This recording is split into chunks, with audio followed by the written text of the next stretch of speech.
caustic crew, simmer and smoke in electric blue. Hiss goes the radio, vicious, malicious, a voice we know, soon to reap the seeds you sow, bringing you the pain. Come on down and join the party tonight. We ain't the kind to turn away from a fight. Chips on the shoulder, sweat and dirt on our hands, 'cause we're breaking down the borders as we light up the land, yeah! Come on, drink out your ride. You know they say, better to die at the wheel, crash and burn, than die when you're not in your car. I hate you, claptrap. Come on down and join the party tonight. We ain't the kind to turn away from a fight. Chips on the shoulder, sweat and dirt on our hands, 'cause we're breaking down the borders as we light up the land, yeah!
Good morning, friends, and welcome to a very special, I hope, a very special Thanatos Paints. Oh my goodness, am I exhausted. I stayed up so late last night. I stayed up until 2 in the morning again, a little after 2 in the morning. Oh, hello, Sphere Song. Glad you could pop in. Thank you so much. Sphere Song, very, very quickly. Are you a member of my Discord? If you have any pictures of art or minis or anything that you've been working on, post them in my Discord in the Share Your Art tab if you'd like me to show them off during this stream. You don't have to be in the stream. Just give me permission to show them off, and I will. That's sort of what today's stream is all about. So here's my Discord in the chat there. Thank you so much for joining me, even if you can't do anything on Discord. I appreciate you popping in to say hello, Sphere Song. Yes, I was up very late last night because I've been playing Horizon Zero Dawn again, which is still an incredibly spectacular game. I've played it all the way through once, and because they've been doing previews of the new one, I have started playing it through again because it's just that good. Such a good game. But today is not about that. I just mentioned that because I'm very, very tired, and I got up Well, I slept in, but I started work on the stream today a little bit early because I wanted to get things set up for Community Art Day. Going forward, I think I'm going to try and make Community Art Day a monthly thing. I think I'm going to try and do it on the last Monday of the month, maybe? Something like that. I want to be able to do stuff with the community, hang out, talk about art, and do all those sorts of cool things. For today's Community Art Day, I am going to be working on a Stormcast Eternal figure. Yep, there it is. That is a free demo figure that I got from the store, from Battleground Games and Hobbies in Abington, Massachusetts. It's just a cool little free demo figure, and I figured as long as I have a day to do it on, I'm going to spend today working on that. And we're going to talk about art, and if folks want to pop into my Discord and share pictures of artsy things, they can do that. I may end up having some friends show up in Discord to talk live with you folks, so that would be kind of fun as well. I have plans, but I don't know how many of them are going to come to fruition because today is a holiday in the US, because today is Memorial Day, and probably a lot of people are sleeping in. We may get some folks from the UK. Obviously, we've got somebody from Canada. That's very nice. But folks from the US are probably still abed right now, which I don't blame them. You know, I am not generally a morning person. I know I've been doing this stream at 10 in the morning every single day. I consider that super early in the morning, and 10 o'clock is not super early. But that's just sort of how things are for me. Let's see, what was I going to do? Oh, I'm looking in the Share Your Accomplishments thread here. Cool. So I got started on my stream a little bit early so that I could work on stream display stuff that's sort of behind the scenes things to make today work. Lobster, good morning. Okay, that's perfectly fine. Is it a regular work day for you, or is it you're still with my sister? He's been visiting with my sister in California, and perhaps internet is not as readily accessible. Lobster and Sphere, I've been messing with my audio settings, so tell me if I sound a little off or a little quiet or anything. That was part of what I was working on this morning. I actually didn't finish what I was working on, but let's get back to that. First thing I need to do... Oh my goodness, Blip 82. Bilp Bill P 82. Sorry, I got there. I appreciate the follow. Welcome. I'm glad you could join me. That brings us a little bit closer to our goal there. That should bring us to 46. I don't know if that triggered my my tracker.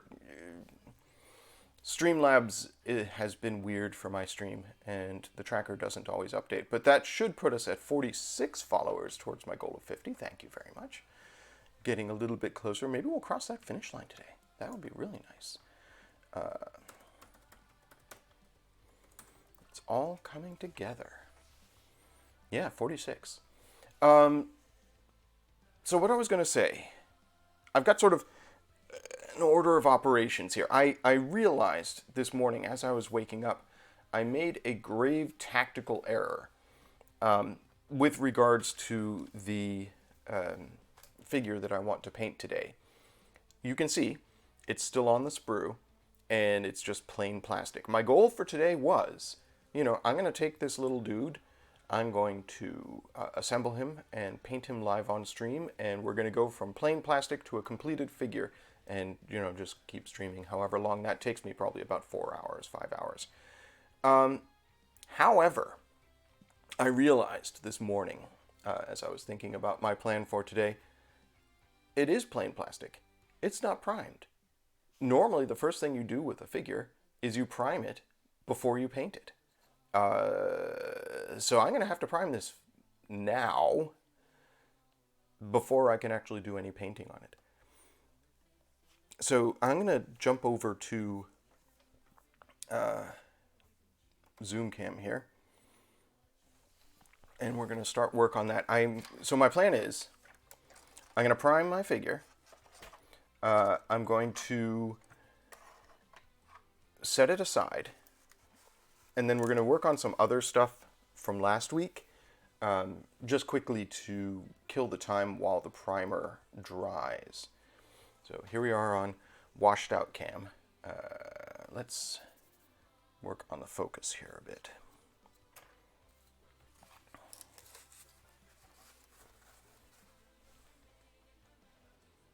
So I was telling chat I'm very tired. There we go. Because I was up very late, and then I got up, for me, a little early today so that I could work on the stream and get things set up for Community Art Day. So, I'm a little, I don't know, my brain is not working super well, which is fine. You know, you don't have to have your brain working perfectly all the time. I give you permission to have slow brain days. So yeah, my plan for this is I'm going to snip it off the sprue, do a little bit of trimming, sort of figure out how it fits together. I'm going to use brush-on primer, and I only want to prime the areas that I'm actually going to paint. And the reason I'm doing it that way is I don't want paint in the joints.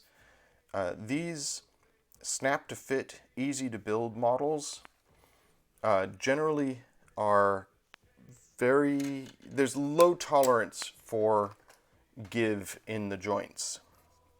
And I don't want to have to waste a whole bunch of time today trying to fill the gaps. I want this to look as good as I'm capable of making it look within the time constraints of what I'm trying to do today. But I also don't want to spend ridiculous amounts of time with like liquid green stuff filling gaps and stuff. So let's get them off the sprue first. Luckily there's not that many pieces, as you folks can probably see. There are 5 pieces total for this Stormcast Eternal figure.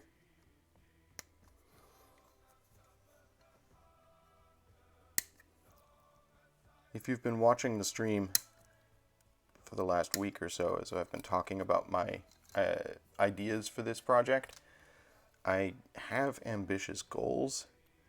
We will see whether any of those ambitious goals come to fruition today.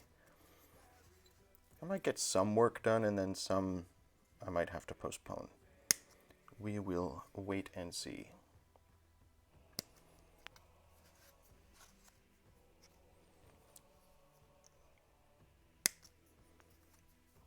Okay, so the first order of business after you get something off the sprue is to do a little bit of trimming. You can see that I'm using a side cutter to snip him off the sprue, but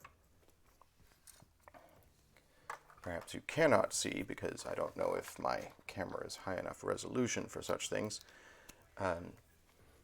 that I have left a fair amount on the edges of the figure.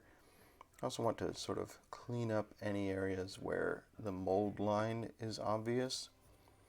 So we're going to get my hobby knife and quickly get in there to do that. I'm also, see, I posted to Pi. I'm going to post to Andrew's friends area in Discord.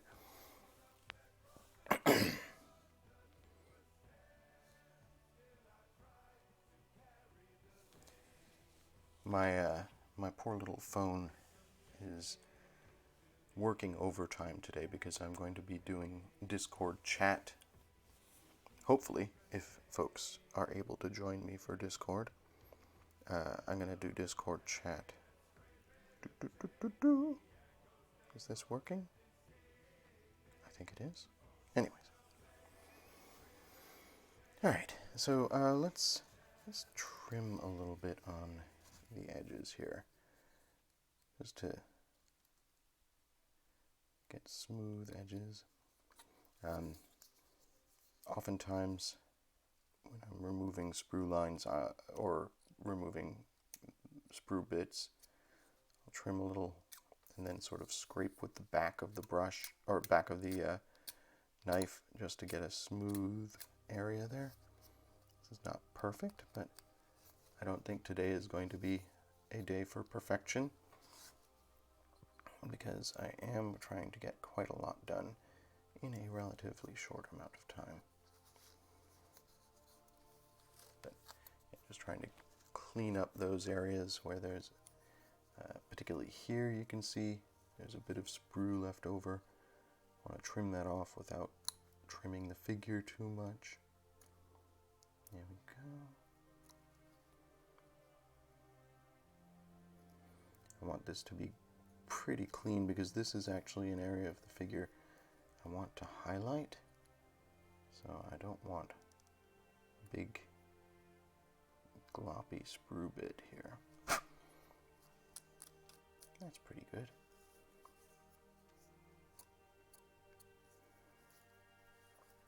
And then under this pauldron there's a bit.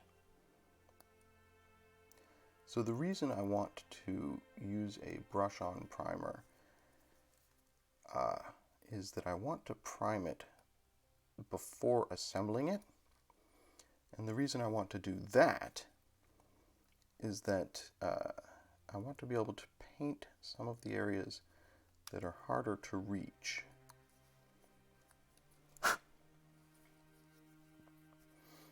Like the undersides of the pauldrons here and the back side of his robe. Not all of that is going to be apparent when it's fully assembled, like the underside and inside is going to be obscured. But woo, I want to get as much as I can of areas that would be impossible to paint once he is assembled.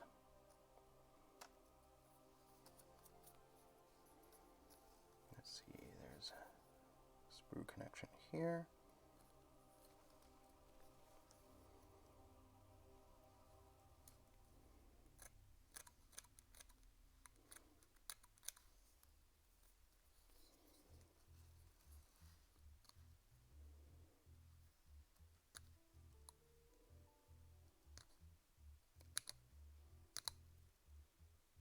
There we go. So yeah, I have a plan of attack. I just don't know. I don't know if I have the time to do some of the things that I want to do during this stream.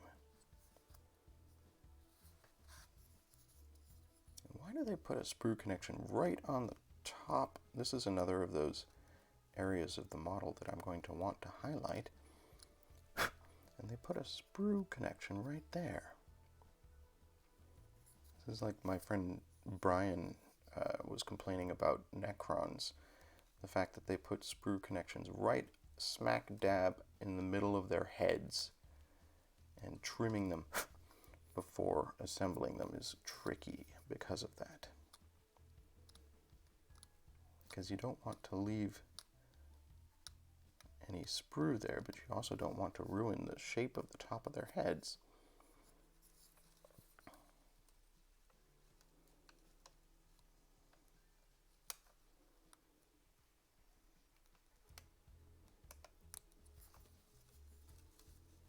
Okay. Yeah, I trimmed a little bit more than I should have just there.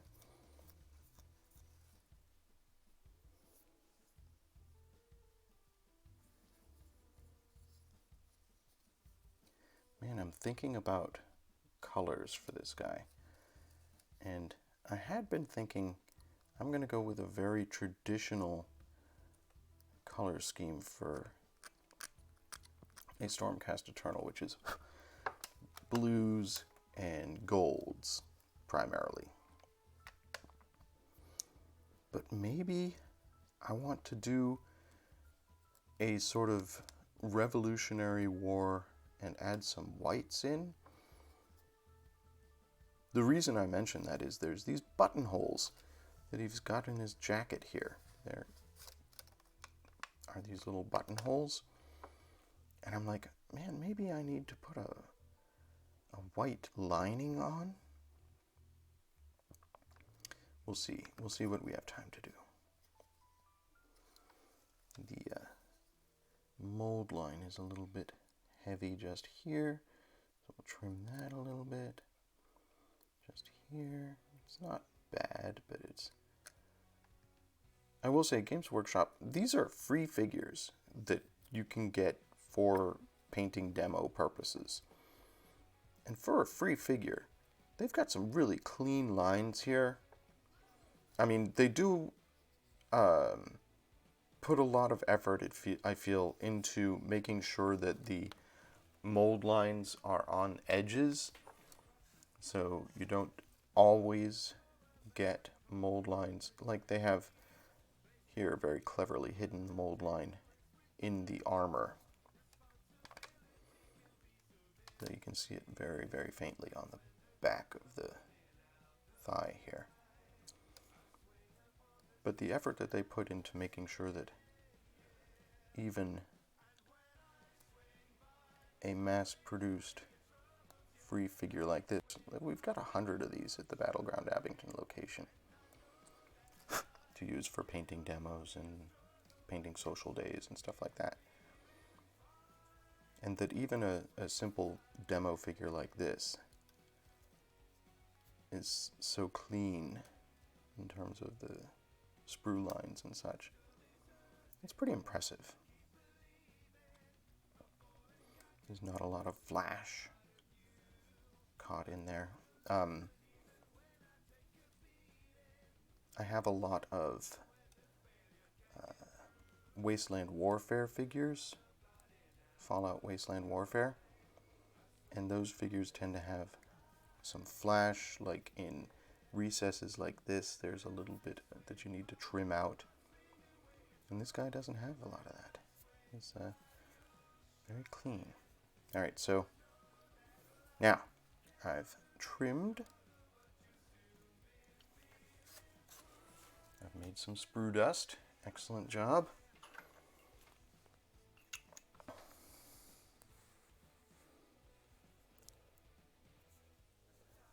Do red, white, and blue for Captain America for Memorial Day? Maybe. Oh, I didn't trim the shield, did I?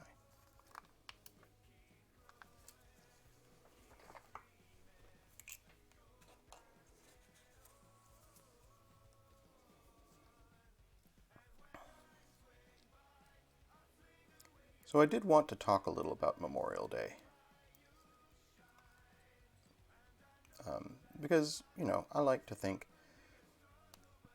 that because I spend a lot of time sitting here painting, I have to fill the time with talk, right? And I tend to go on about philosophical matters. And I'm sure this will crop up occasionally today. This is going to be a longer stream, and I'm going to have some time to talk about such things. Here in the U.S., we have been at war, I don't know, a third of my life. That's not great. And it's just sort of a ongoing background noise to everything. We're just always at war. I don't enjoy that. And the inevitable result of war is people die. That's what war is about. And so, of course, you have Memorial Day, where you memorialize those who have been lost. And this particular Memorial Day, of course, is a particularly rough one for a lot of people, because not only are we memorializing the lost from wars, but we're also having to deal with the loss from the pandemic. It's a heavy thing to think about. I am not a fan of war. I am not a fan of fighting. I am not a fan of killing. And to live in a society that normalizes it, I find very distressing. Anyways, I'll talk more about that as we proceed with the rest of today. Let's, in the meantime, figure out how this guy goes together. So, like I said, 5 pieces. The base is the last thing we really have to think about. Obviously, this foot here goes there, like yeah. And this foot here goes there. But we don't really have to worry about that until much later. So let's put the base aside. We're going to paint that, obviously. But let's put it aside for now. And let's think about how this goes together. So this fellow, you can see we've got this sort of peculiar shape here with one side of his body and a leg and his head and an arm. And those are all bits that will be inside the model once we've finished building it. And I believe this bit goes there. And then he sort of slots in like that. I'm just thinking about what areas I'm not going to have to prime. So the back of this arm here is going to be joined there. Obviously this little bit is all internal. I don't have to prime that. Inside side of this is going to go against the inside side of this. And his shield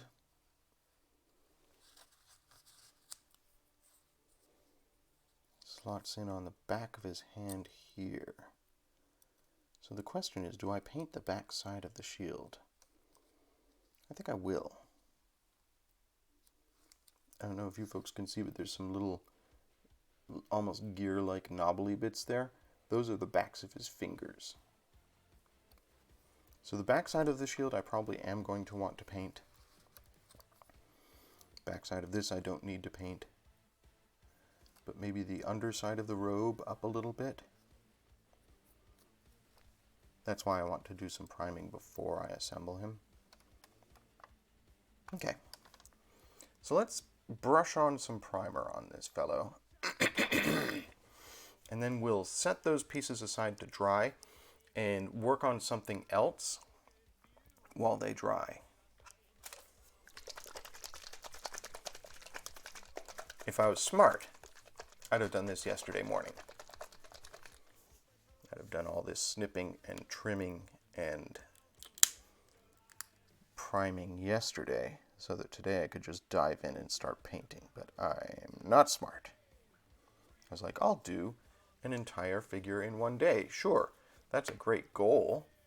It's something fun to aim towards, but in practice, I don't know if I have the time to do that. It's fine. I guess this counts as a lesson, and I'm always learning lessons in my painting. Okay. So I'm just going to prime using my Regiment brush, Wargamer Regiment. I'm going to be getting some primer on my fingers, folks, because this is just how things are going to go today.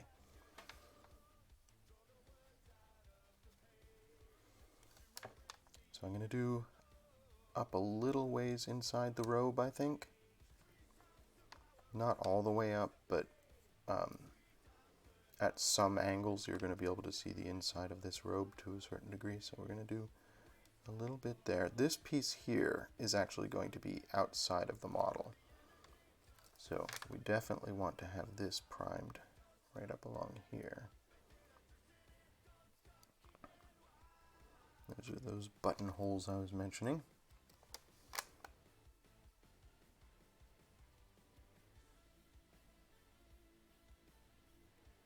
Okay, that's probably fine in terms of how high it needs to go there. And then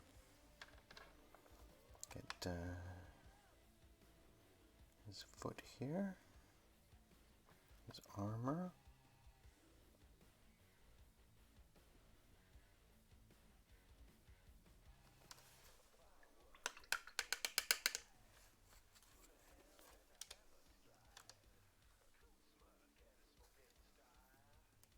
So this area here, that's going to be inside. That's going to be where two surfaces meet. So it doesn't require a lot of paint.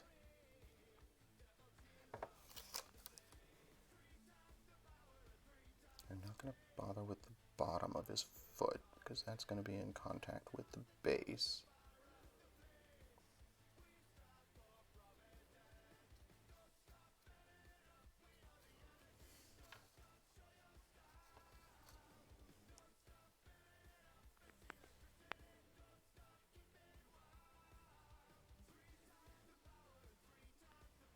Okay.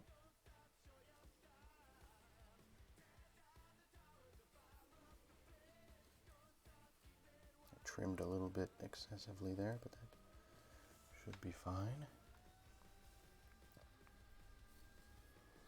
One thing I think I am not going to be doing today is much with a wash.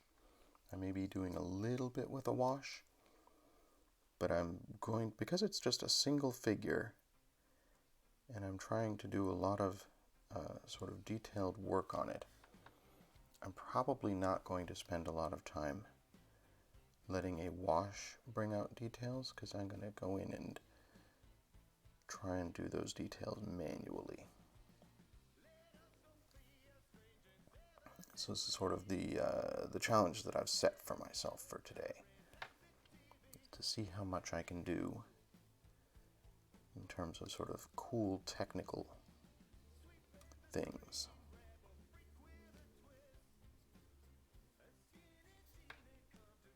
With a limited time frame and without relying on some of the things that I'm used to relying on, like a wash.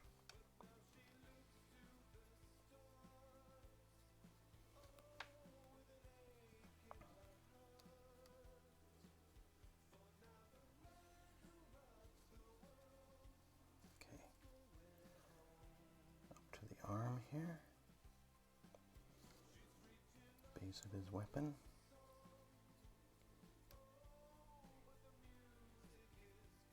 Inside his arm. See, these are the areas that normally I wouldn't be able to paint at all. Like these little crevasses under the inside of the arm there. I don't know how visible they'll be when he's assembled, but I want to be able to get some paint on those before I build the model. So what we're going to do, we'll base coat all of him. Then we'll glue him together.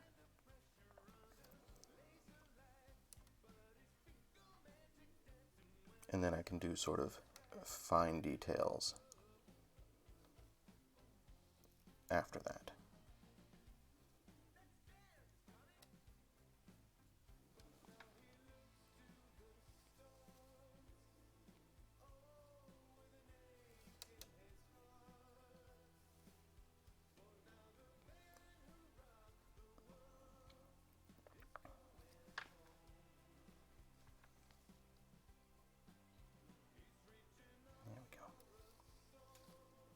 Okay, getting to the part where I'm going to have to hold him somewhere else. I'm going to inevitably get paint on my fingers.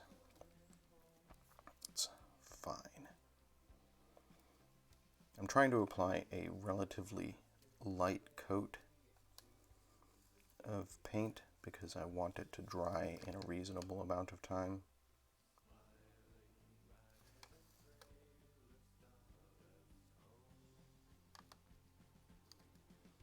One of the things I want to do is work on this hammer slash axe slash mace thing that he has and give it a look of internal glow.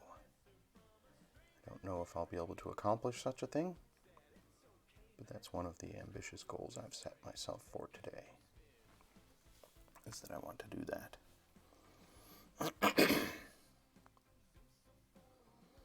am realizing that because I sat down early to work on behind-the-scenes stuff for this stream, I finished my coffee before I started streaming. I need more coffee, and I may take a short break to go get coffee at some point.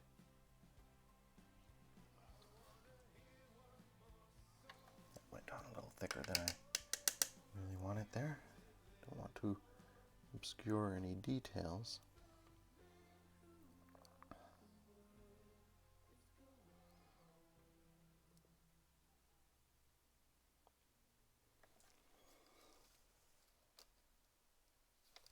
Really, the prime is just meant to provide a bond between the paint and the model.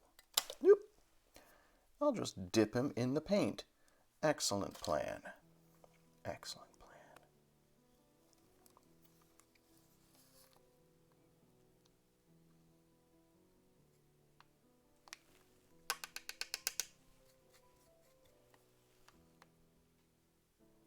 We're off to a good start here, folks.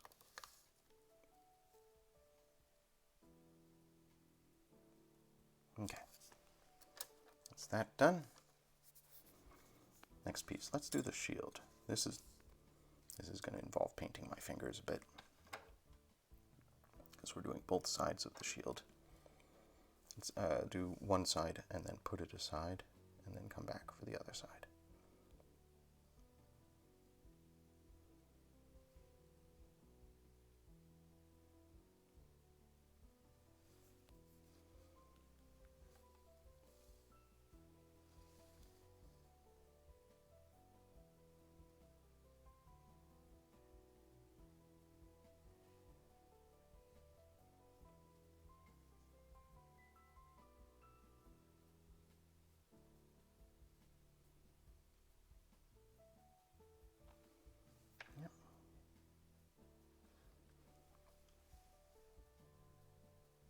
I mean, paint's not going to kill me.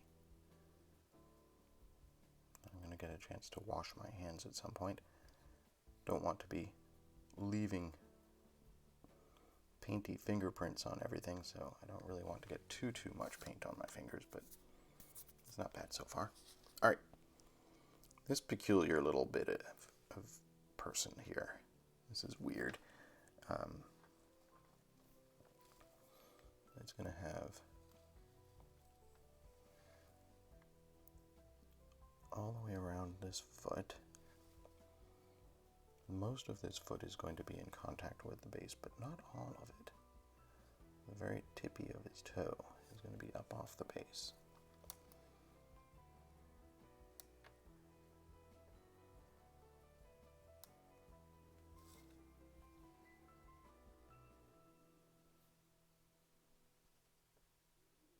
I believe this portion here is inside the model and does not require painting.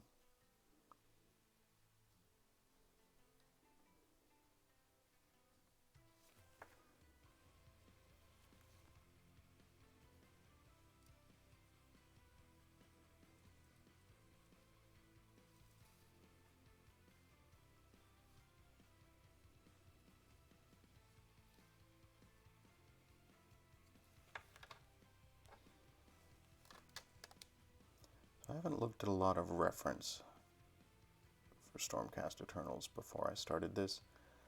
Maybe I should have. I mean, I'm familiar with the general gist of what a Stormcast Eternals armor looks like. Like I said, blues and golds. Very typical Games Workshop hero colors. You see them in Space Marines, and Stormcast Eternals have very similar paint schemes.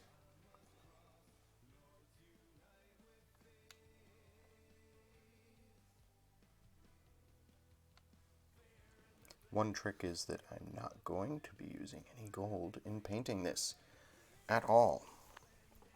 I'm trying to do non-metallic metal stuff. Good morning, Amanda. Welcome to the chat. Do you still have a cat on you? Amanda was all snuggled in bed with a cat when I came in here to start streaming.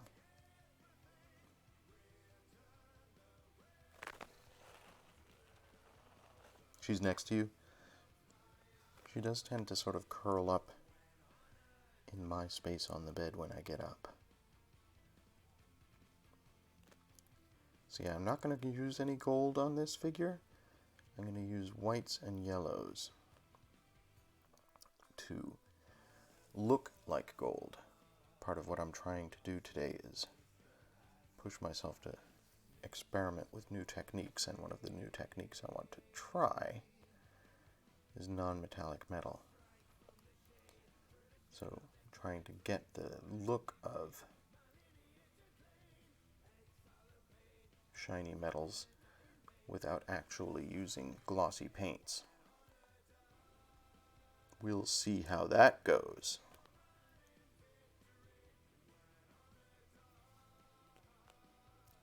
So Amanda, I realized that I might have made a tactical error in that I didn't prime this before today. That was smart.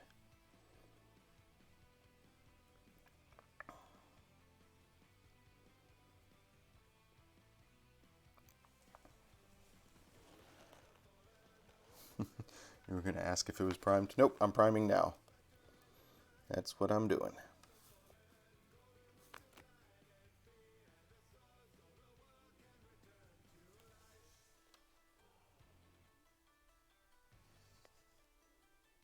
Okay.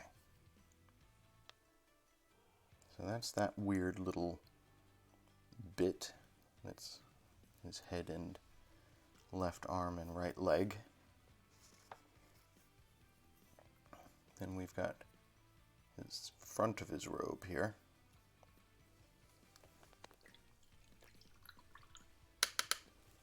And then we've got the base.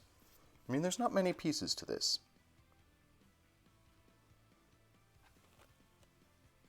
When I'm done with this piece, I'm going to take a short break, get myself some coffee, and then I'm going to work on something else for a bit, just while I wait for these pieces to dry.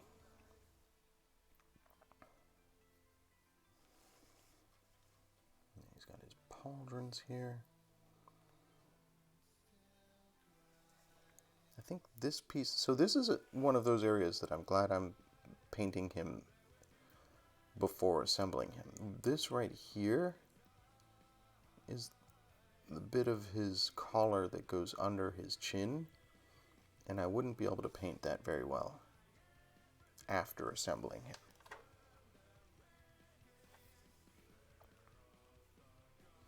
That went on a little thick.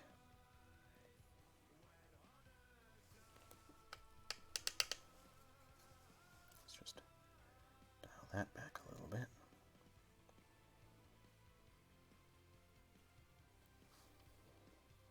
Okay, get his other pauldron.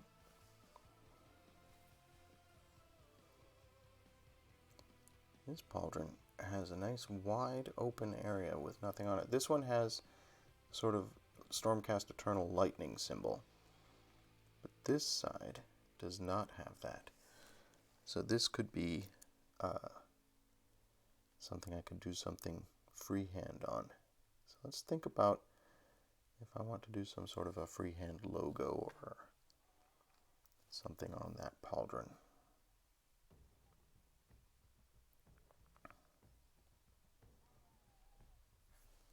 Now the question is, how much of the underside of this is going to be visible once assembled?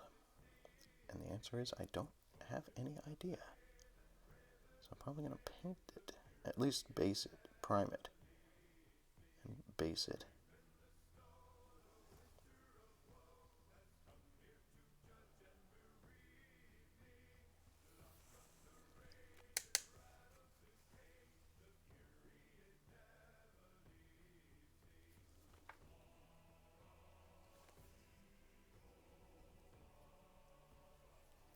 So he's got this little crystal hanging on his belt. That's one of the things that I want to give some attention to when I get to the painting portion.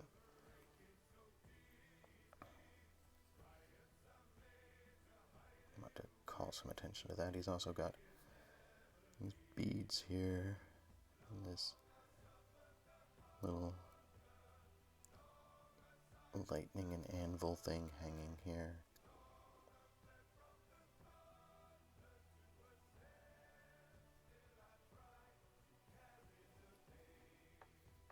There are some details on this model that will be fun to paint, definitely. So, means I've got a lot to look forward to today. Alright, now I'm going to get some paint on my fingers. There's no good way for me to hold this without getting paint on my fingers now.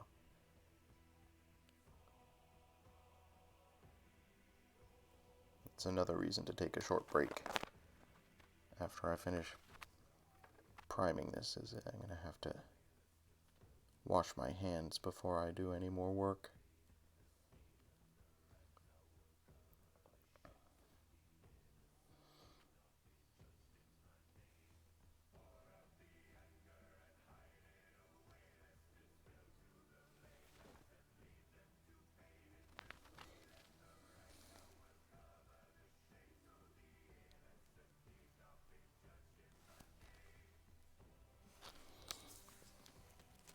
BHMTG1, this is one of the Stormcast Eternals. This is a free demo Stormcast Eternal that is available as a painting demo. So I figured today, for Community Art Day, I would take a break from all the Warcry stuff I've been working on and just paint this little Stormcast Eternal figure kind of as a way to hang out with folks during Memorial Day, do something that's a little different from what I've been doing, and get some practice in on some new techniques.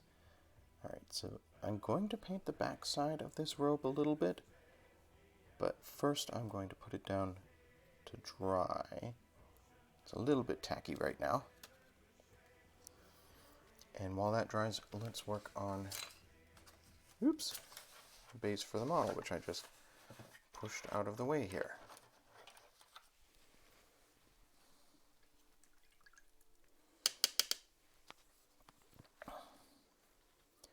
And welcome, BHMTG, to Community Art Day. Again, if you have any art that you want me to show off during this stream, I would encourage you to post it to the Share Your Work in my Discord. So go hop into my Discord. If you post anything there with permission for me to share it with my stream, I will bring it up on screen here and we'll sort of ooh and ah and appreciate the work that you've done. Doesn't have to be mini painting. It can be anything artistic that you've decided to do. It could be an interpretive dance, or short piece of non-copyrighted music, or anything that you want to post, that you want me to highlight. A drabble, short 100-word fic. I like this little scenic base. It's got some little leaves on it, some cobblestones.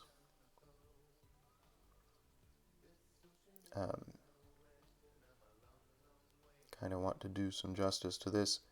The only downside to having a nice scenic base is I don't get to build a scenic base of my own. I mean, I could just go get the right size base and do whatever I want on it. But in the spirit of today, of building the mini that I have and painting it, I'm going to use the base it comes with, and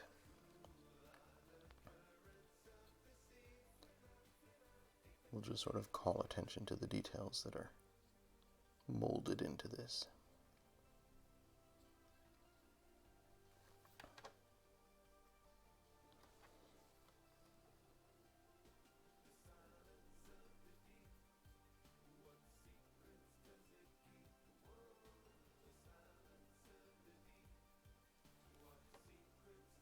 Looks like some of the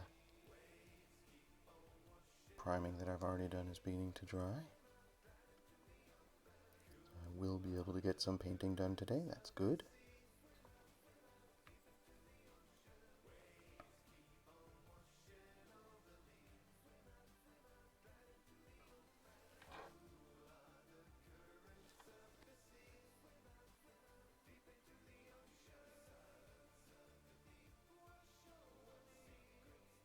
Leaving this portion here free because that's where his foot goes. I don't want to prime as much in areas where glue is going to go for two reasons. One, as I already said, this is a snap-to-fit, easy-to-build model, which means you don't actually need glue to assemble it.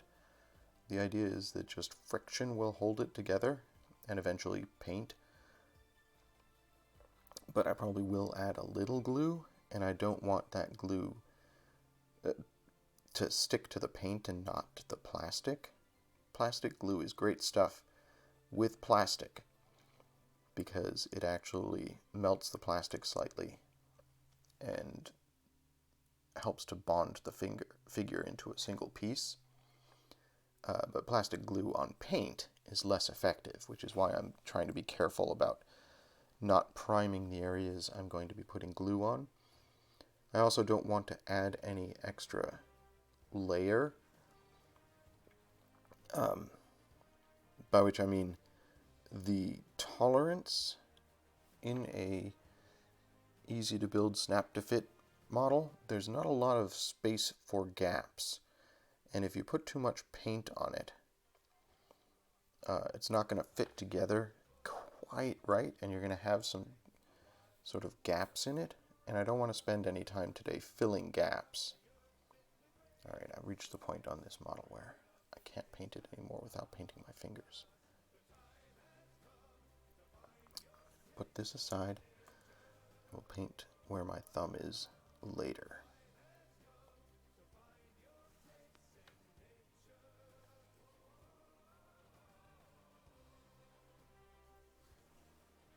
Okay. Let's get the other side of this shield. Hopefully it's dried enough now. Yeah, it's still a little tacky, but it's drier.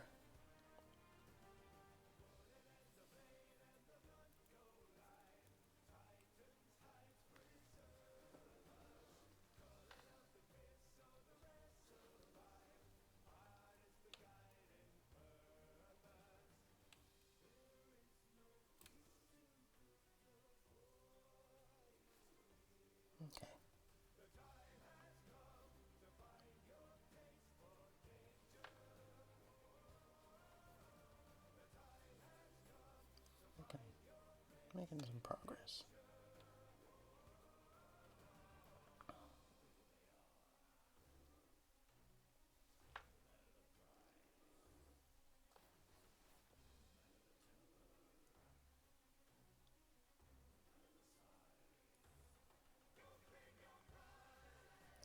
Alright, again, I'm going to put this aside to dry momentarily, and we'll get the bottom half there once this half is dry.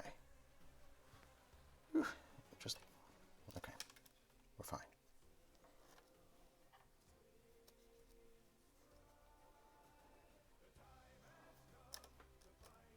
Trying not to leave fingerprints in the primer.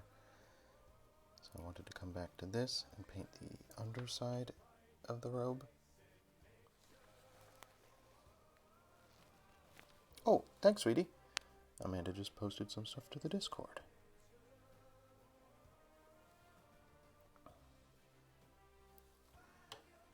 So I don't have to paint too far up the inside of the robe because some of this is going to be inside the figure, but I want to get the bottom edges of it.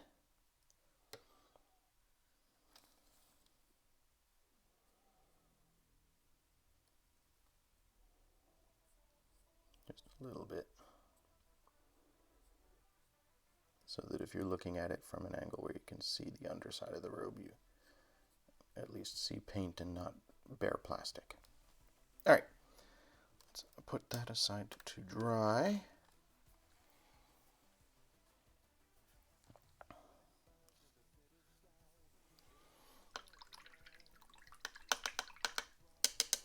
And let's take a look at what Amanda's just posted to the Discord.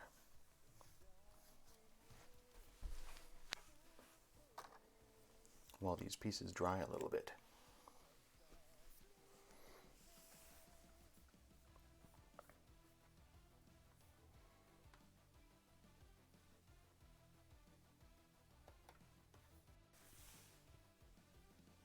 Oh yes. Oh yes, Amanda. So these are the minis from Starship Samurai. Give me a sec here.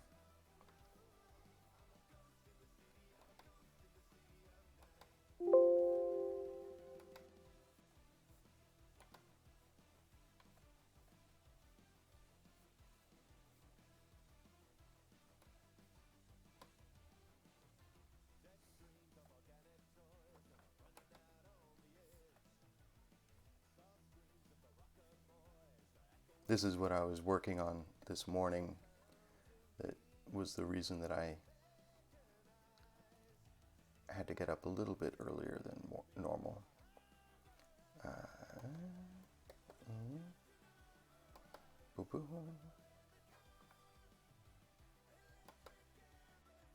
Got it, okay.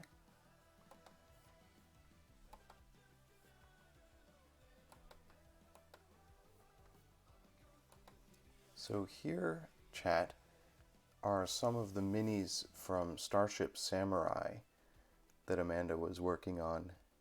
I don't know, Amanda, when was this? This was a year ago? 2 years ago? It feels like forever ago, but it was before the pandemic that she was working on these figures. And they look spectacular, Amanda. They really, really do capture the art of the cards. If folks are in Discord, you can see there's a whole bunch more pictures of these in better detail. Let's do this one.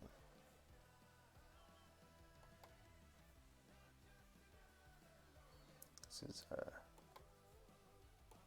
the Ishida.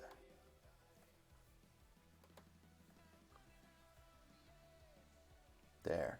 Look at that. Isn't that gorgeous? So Amanda spent a lot of time very carefully doing the colors to match the cards, which was tricky because the backside, obviously, of the figure is not depicted on the card, so she had to interpolate how the color scheme would go around to the other side of the figure. One of them had, let's see what she's got in the Discord, because some of these figures had some really complex detail.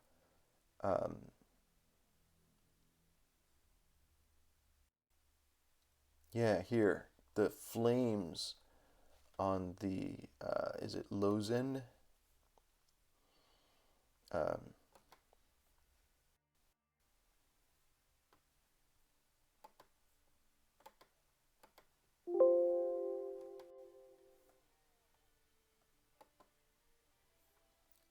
Check this out.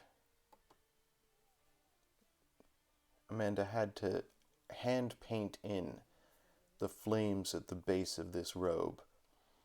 So that's all hand done. There's nothing sculpted into the skirt there. The skirt is just a single piece. and Amanda had to go in and add the flames manually.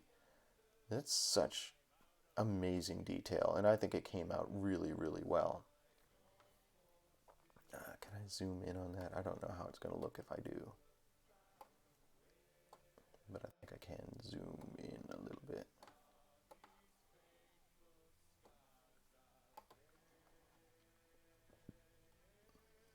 But there you can see the flame detail work that Amanda was able to get into the robe there.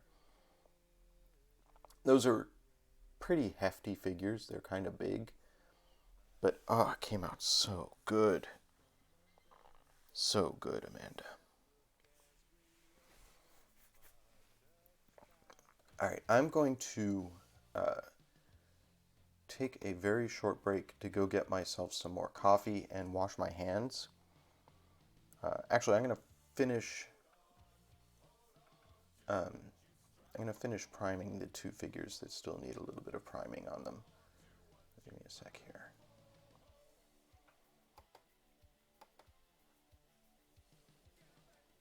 Oh no. Did I lose my camera?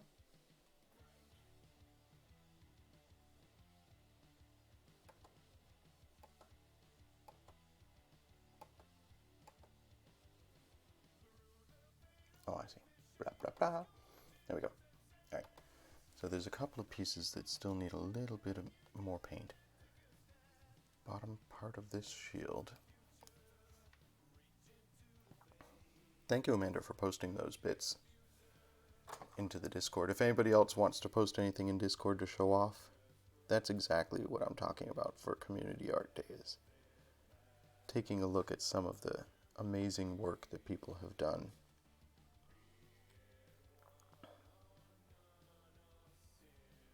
I know, Amanda, you've found it frustrating during this pandemic that you are not able to do the mini painting you'd like to do, because I have kind of covered the mini painting desk in our guest room with projects that I'm working on stream, which leaves you not much space for painting things you want to paint, unless you paint them on like the kitchen table or something. So I appreciate, Amanda, your patience with me, and that you give me the space to do this stream. And I wish that you had an area that you could dedicate to painting for yourself. Someday maybe we'll be able to go back to the store and you'll be able to paint on Saturdays while I'm working again. We're slowly getting back to that sort of world. It's not something that's going to happen very quickly, though. All right, I think I am done priming all these pieces. So I'm going to take a short break. I'm going to get myself some coffee, refresh my paint water, and then I'm going to come back and start doing base coat on these pieces that I've just primed. Start doing some painting, some color, and we'll continue with Community Art Day, looking at all the cool art that you folks are doing. So I'll be right back, folks. In the meantime, enjoy some music from Miracle of Sound, and do whatever you need to do to keep your human body operating at peak performance. I'll be right back.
beats intertwined, sorrow in the memories.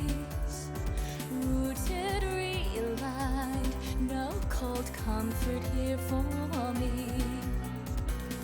A meaning, a feeling, reason to be. A sickness in all the secrecy. If we cycle, same old ending, give all that I have. And if I don't have a heart, then what is broken? Binds of time they come apart. We've been okay at the end. And if I don't have a heart, then why keep open? We were blinded from the start, forever frozen, my friend.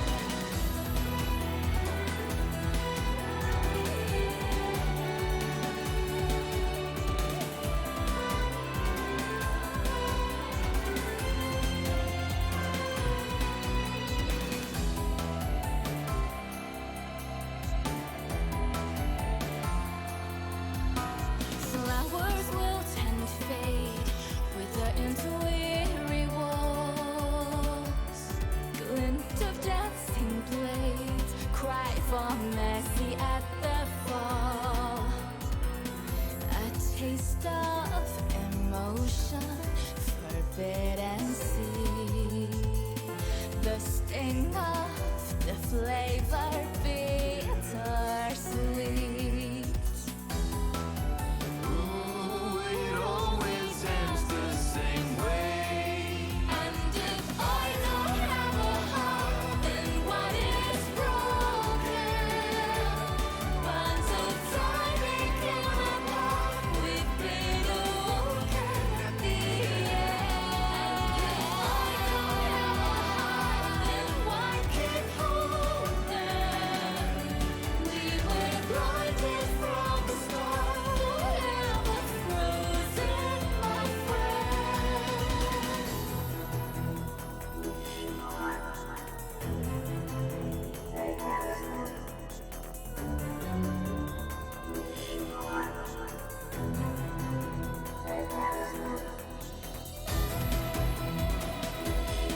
Can you exist without a reason to? Can you live without a cause?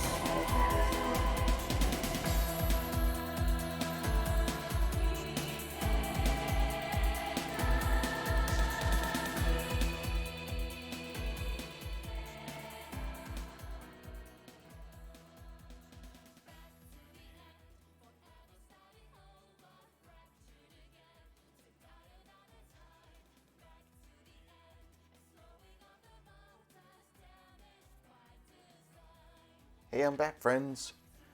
Okay, so back to Community Art Day. We're waiting for the primer on the Stormcast Eternal figure to dry. It's a little tacky right now. I'm not quite ready to start painting onto that primer. So while that dries, I have another thing that I want to do. And this is going to be some delicate work. But it's something that I've been meaning to do since last week. So if you were watching last week, you saw that I finished a whole bunch of the minis from Warcry, these untamed beasts. And I attempted to do some work on their eyes. And it didn't come out perfect. It's okay. But I want to try and add just a tiny bit of personality to them. So what I have, if I can get it off of here, I got myself, oh, ding dang it. There. Sorry, I clipped it to my camera. Sorry about all the shaking. I got myself a safety pin. This was on Amanda's recommendation.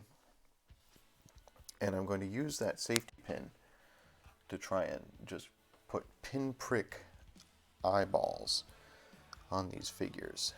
There's always a danger that this is just going to completely ruin them. But even the Psycho paintbrush is too big for what I want to do here. So I'm just going to try and get a little paint on the end of the pin. And, oh man.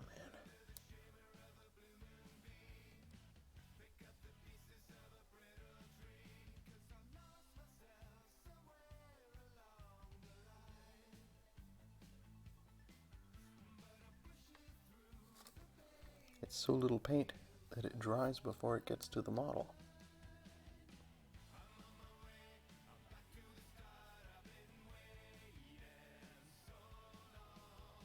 I'm almost tattooing.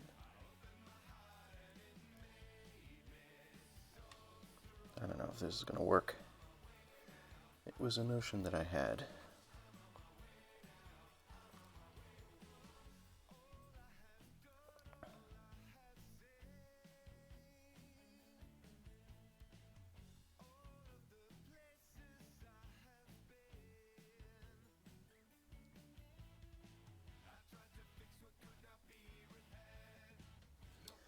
No.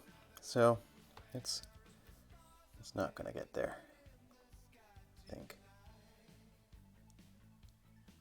Well. Oh. Poop. Well, that's something that happened.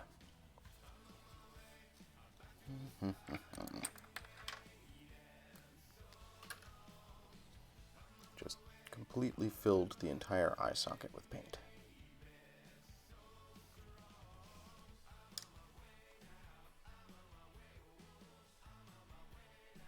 Oh well.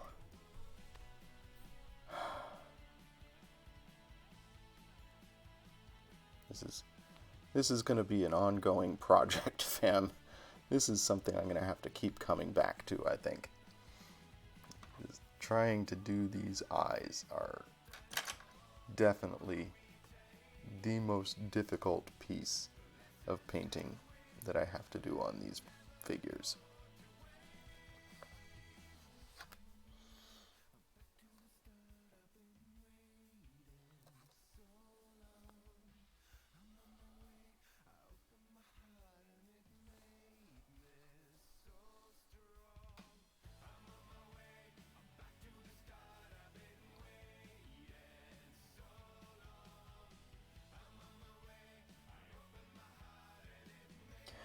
This is agony.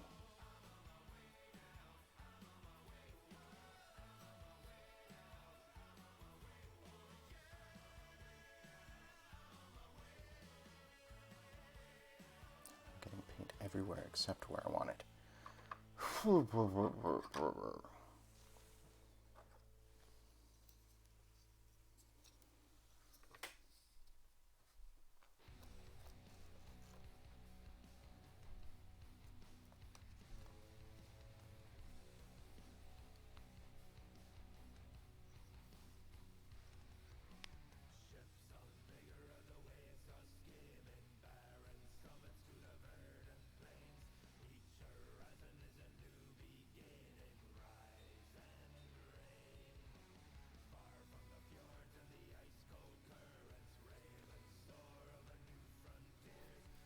So, not gonna work. Oh well, it was worth a try. And it wasted some time. So that's good. We'll come back to those. In the meantime,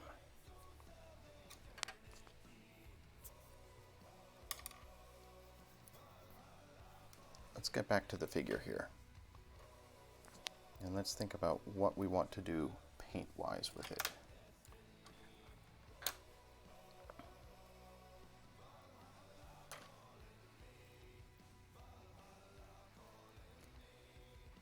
So let's start with some blue, because there's going to be a lot of blue on here.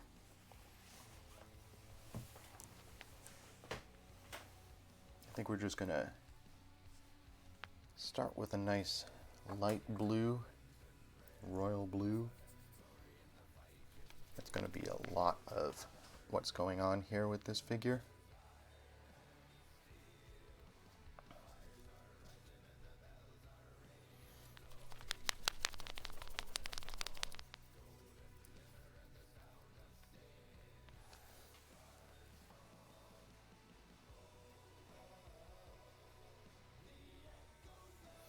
Oh, Amanda put some dark crystal photos in Discord. Let's take a look, chat. Let's see some of these dark crystal photos.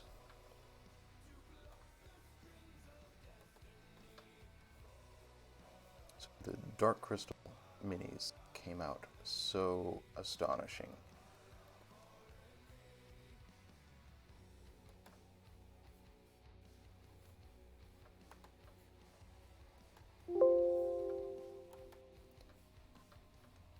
Here is one of the Skeksis figures.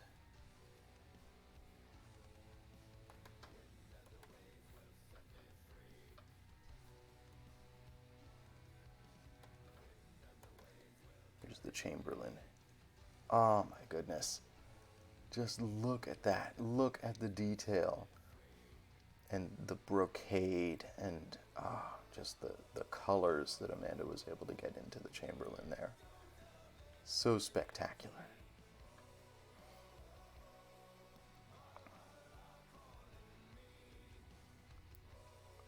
BHMTG1, it does look great.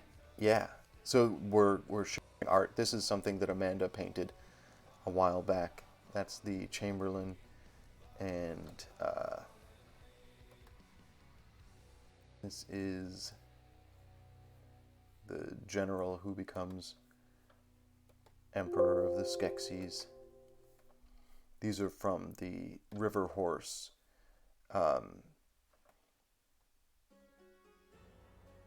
miniature game based on the Dark Crystal. The game itself, it was not that much fun for us, but oh my goodness, do the minis look fantastic. Amanda did a great sort of iridescent thing with the sort of chitinous armor of this character, and it came out so well. And just the detail she was able to get in with the teeth and the eyes. I am in awe of these figures. They came out so well. Thank you, Amanda, for sharing those. I don't think there's any way that what I'm going to be doing today is going to have quite that level of looking awesome. We'll see. All right, so back to this Stormcast Eternal figure. We're gonna start putting some blue in here. Just a bright royal blue. Oops, too wet. I didn't shake it up enough.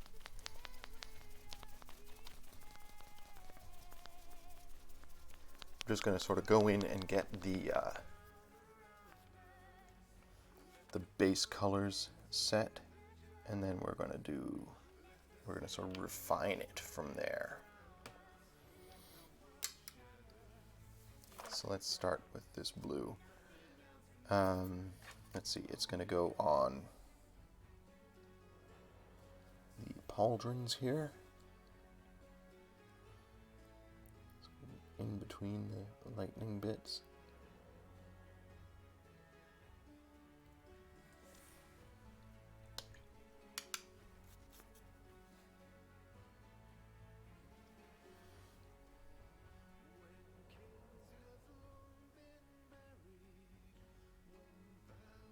That is a vivid blue.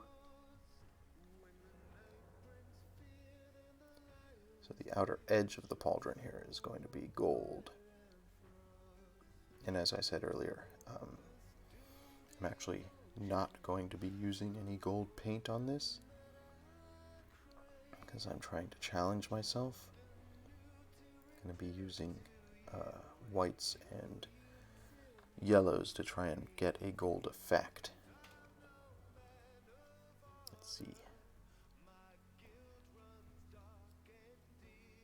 We'll probably do blue for his gloves.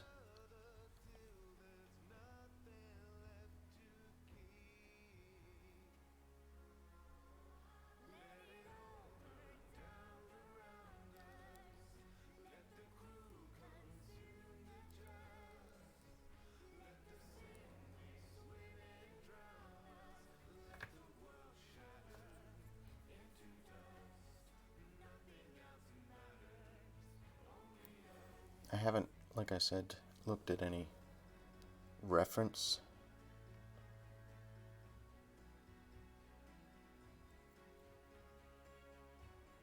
These Stormcast Eternals, so we're just gonna wing it.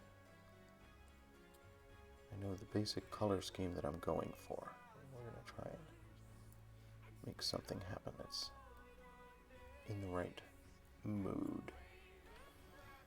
He's got a little panel there on the back of his hand that will probably leave goldish.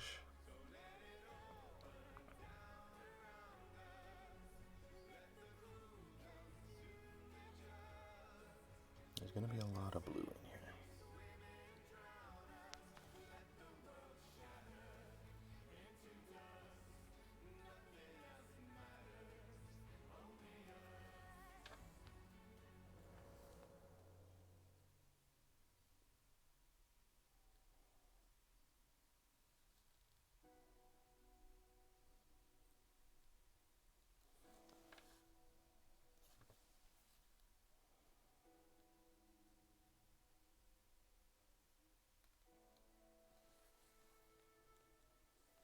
And he's got sort of a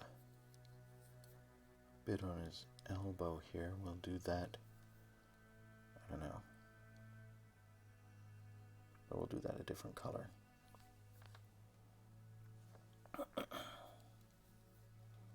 This is where painting him before assembling him makes this a little easier. So I can get some of these areas that'll be difficult to paint once he's assembled.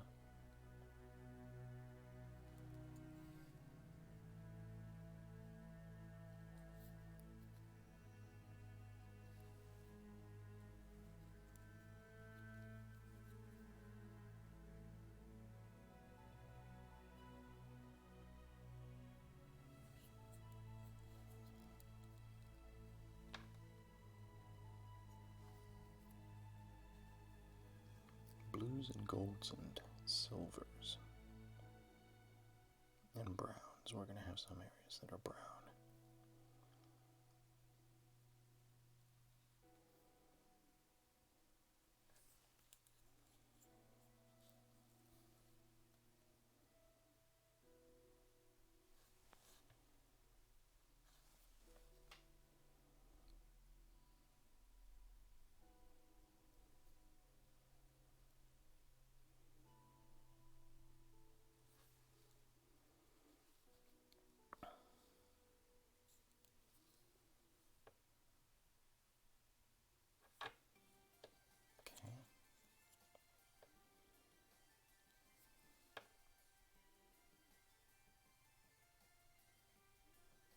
Looks nice and bright. Trying to think about, so there's this portion here, like of his cowl. His collar there. Do I keep that blue? Do I go for different shades of blue?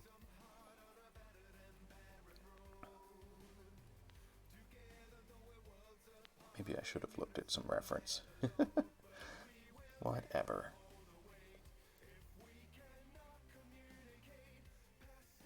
Do his other pauldron here.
So you started with the Citadel paints. The Citadel paints are really good paints. I'm not a fan of the Citadel paint pots, is my only complaint with them. I tend to use Vallejo, which come in these nice eyedroppers. Vallejo are army paints. But it's a personal preference thing. You don't have to be married to any particular paint, really.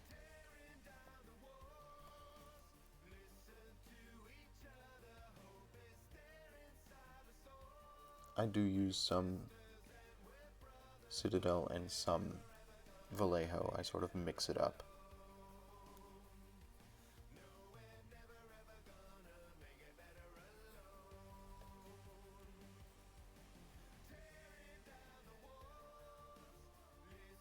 So I think this guy is going to come out with a sort of Revolutionary War vibe to him. Sort of a colonial rebel. He's going to have browns and whites and blues.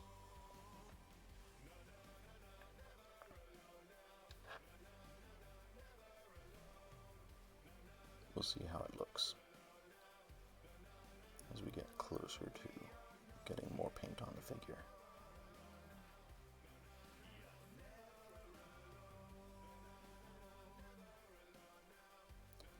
Today for me is very much a day about experimentation.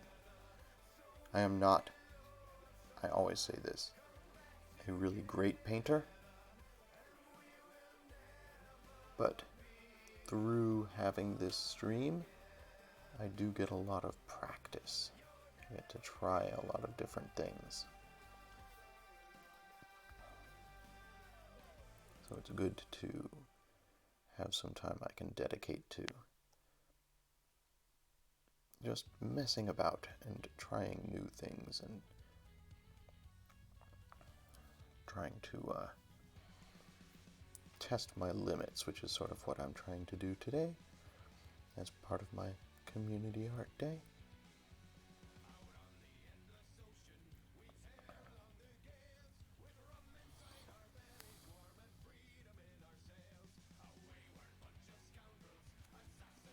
Amanda just put a picture of her most used brushes on the Discord. So let's see what Amanda's most used brushes are. If anybody's been watching this, they know the Citadel small layer brush is what I use for 90% of what I paint. I am always using the Citadel small layer brush. But let's take a look at what Amanda has put in the Discord here.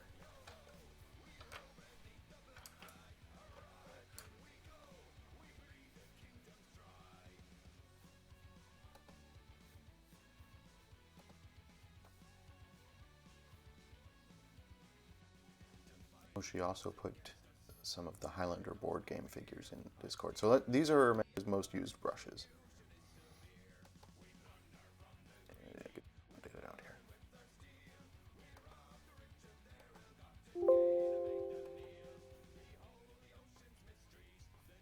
And Amanda does a better job of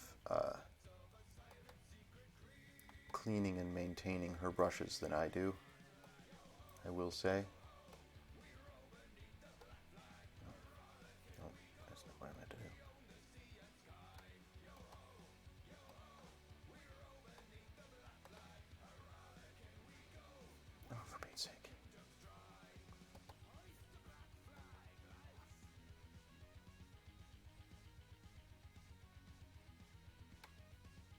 There. Okay. These are the brushes that Amanda uses the most frequently. From left to right, you can see that she's got, it looks like a Army Painter Psycho brush with the teeny little tip.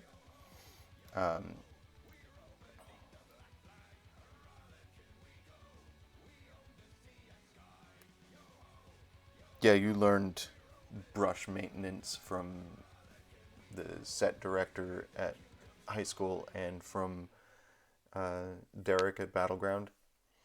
And the advice they gave was, wash your brushes more than you feel that you need to. Yeah. definitely. And on the right, Amanda's got some of her older brushes. You've had those for ages and ages. I don't even know where they came from. They're not Army Painter or Citadel brushes, which just goes to show how long you've had them and how good a job you've done maintaining them. But you can see Amanda uses some very, very fine tip brushes and some slightly less fine tip brushes. And let's look at some of the Highlander mini models that she painted.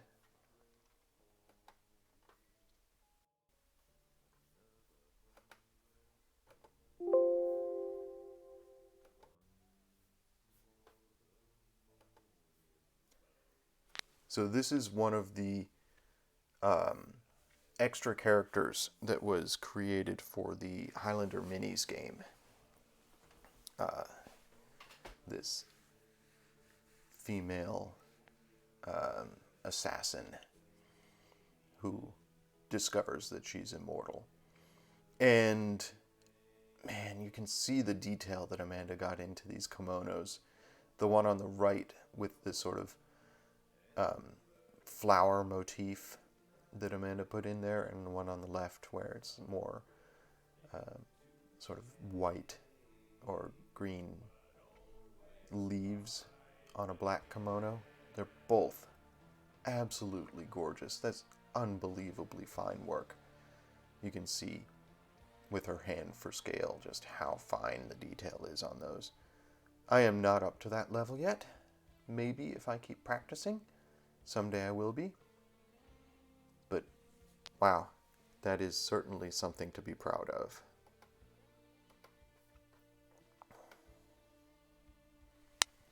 Good job, Amanda. I'm pouring coffee in my lap. This is perfect.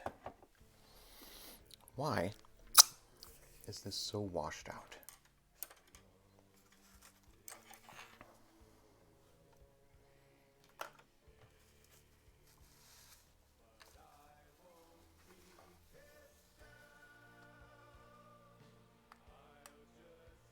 There, that's a little better.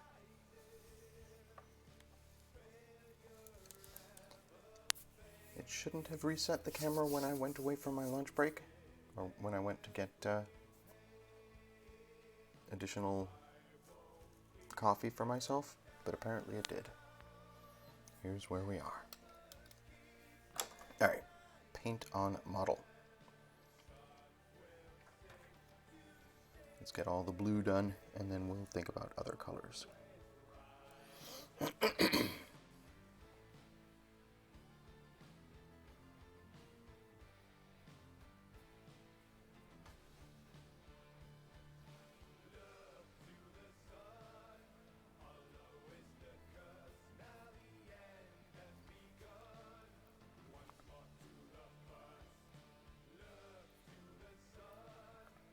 I don't know how long I'm going to end up streaming today. I think I'm doing longer than a normal stream. Amanda's going to go out shopping with her mom at around noon. I do have work today, so eventually I'm going to have to clean up and go to Battleground, because Battleground is open normal hours today. Well, normal pandemic hours, which means from 3 p.m. to close.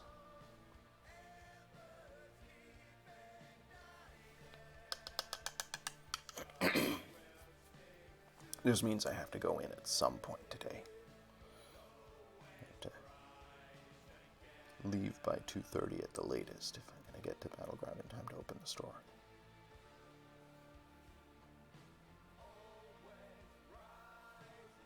But we can probably get some progress done on these figures before then.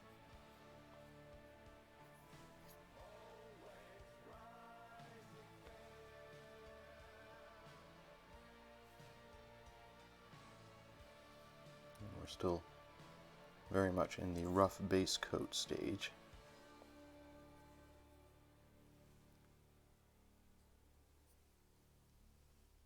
Like I said, some of this is going to be on the outside surface of the model once I glue everything together. Some of this is going to be mostly obscured and some of it is going to be completely invisible. I'm trying to get some paint at least on all the surfaces that will be somewhat visible,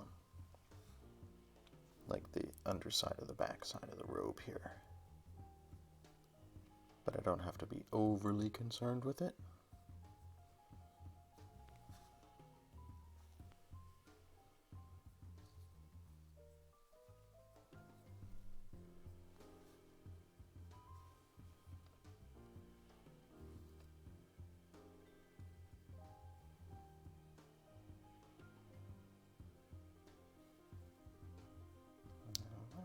Do with his feet.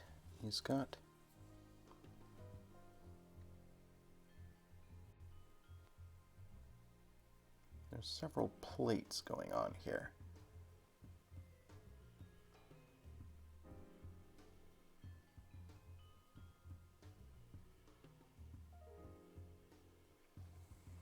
I think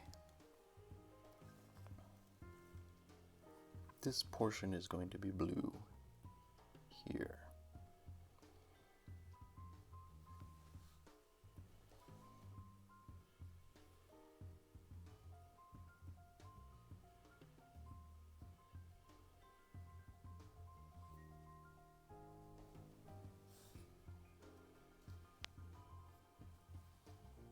I'm probably going to end up doing several different shades of blue. I'm just trying to sort of hash out some rough ideas at this stage.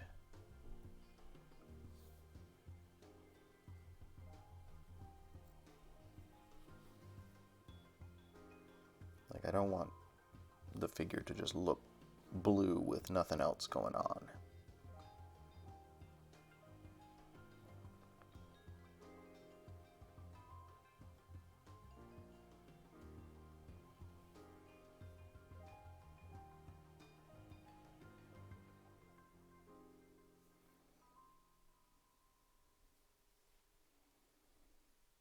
But we'll keep these plates on his feet blue for now. Can always paint over. That's definitely something you quickly learn. If you change your mind, it's easy to paint over stuff.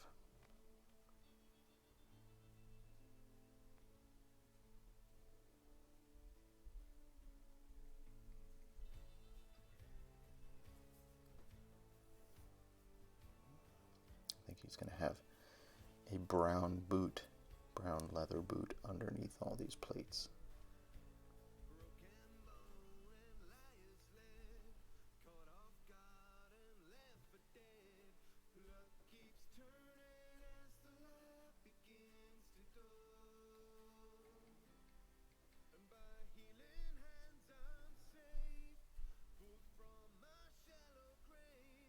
Okay.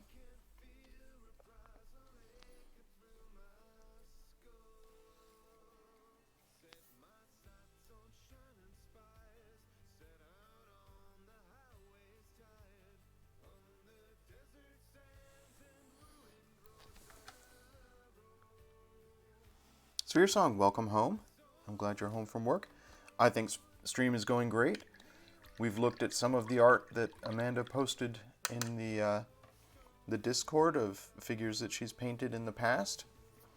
I've got the primer on all the bits of this model, and we're starting in on adding some color to it.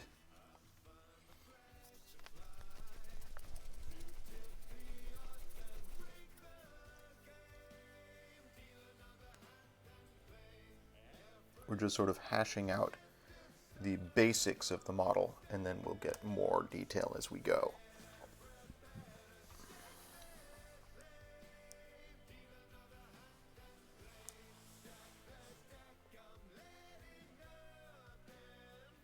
Oh, Elena, I'm glad you could tune in. That's kind of cool. Folks, that's my niece. An artist in her own right.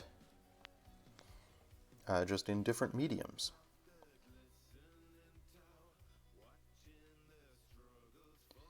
So he's got this little lightning emblem hanging from his belt here.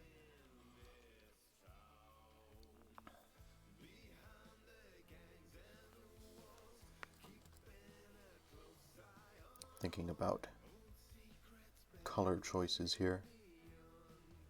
Yeah, it's coming along. Kinda got some fingerprints on him already. It's cool.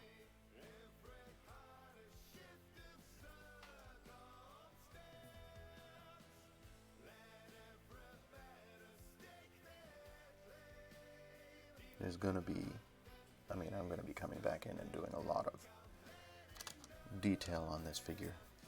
So it's okay if it's rough and perhaps a little fingerprinty now.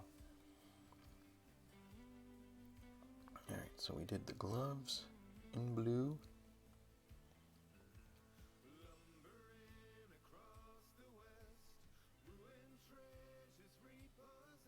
This is his other hand here. It's going to be holding onto the shield when it's assembled.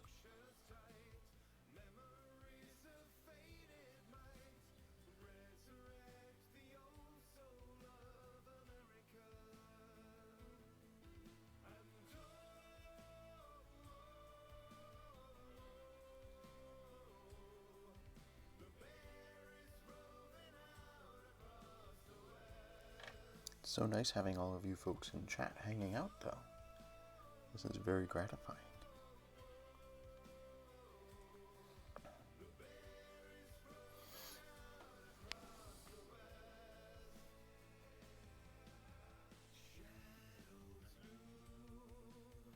Absolutely, Sphere Song. Character ideas and D&D character creation, definitely a creative endeavor. And in the spirit of my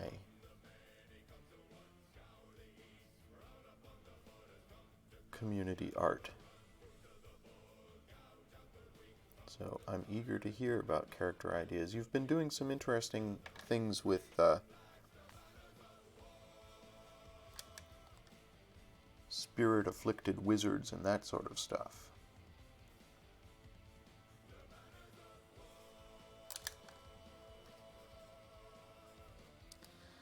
So this portion here of this figure is going to merge into, I believe, this cowl portion here, which again is this here on the back of this piece. And I'm trying to decide if it should be a different color or if it should also be blue.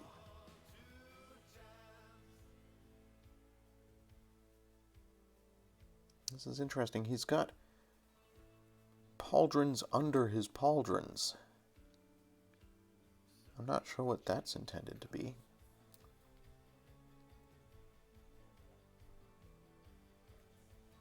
Yeah. Okay. I think we're just going to have a lot of blue on this figure, folks. It's going to have so much blue. We'll go in when we reach the detailing stage and add different shades of blue, but for right now, while I'm just trying to figure out base colors, there's going to be a lot of blue on this figure.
a lot of the detail that's going to come into this model later is going to be in shading.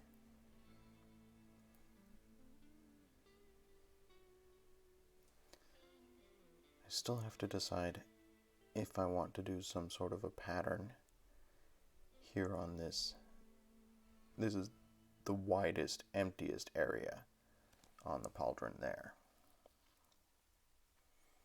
And I have to decide if I'm going to try and hand draw in some form of detail there.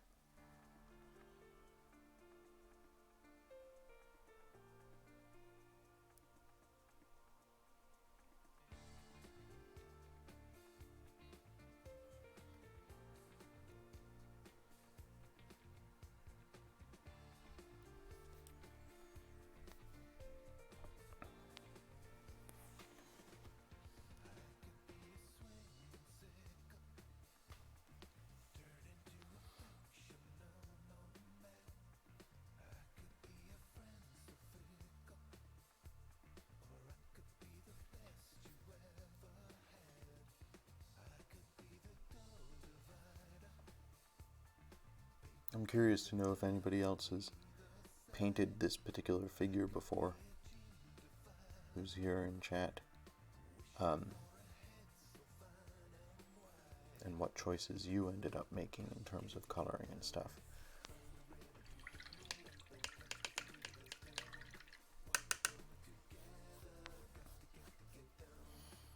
I'm going to have to make a decision about painting his face too.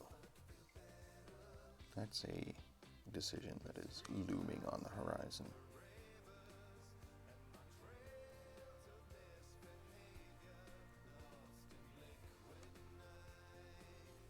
Like he's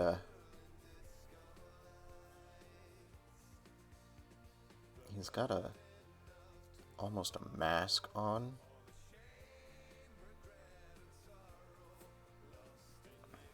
I don't know if you folks can see the face here, but he's got this sort of mask.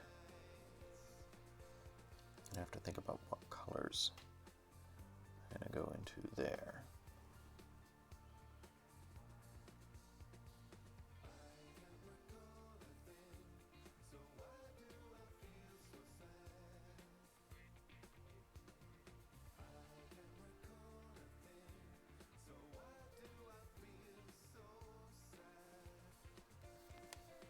I need more paint.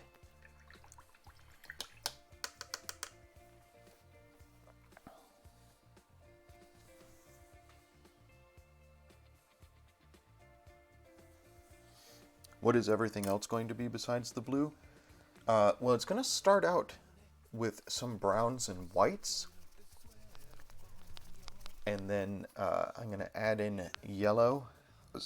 One of the things, and some greens.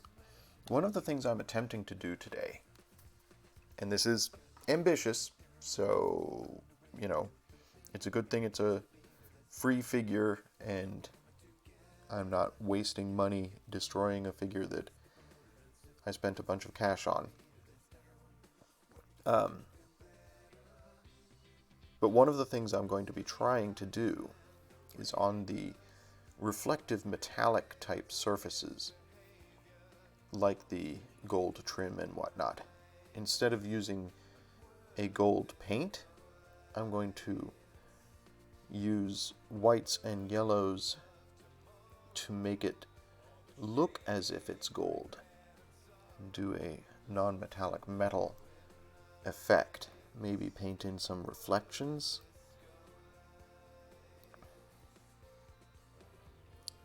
Because that's something I've never successfully done before, and something I want to experiment with. So we'll see how that goes. It has the potential to go very poorly, but that's fine.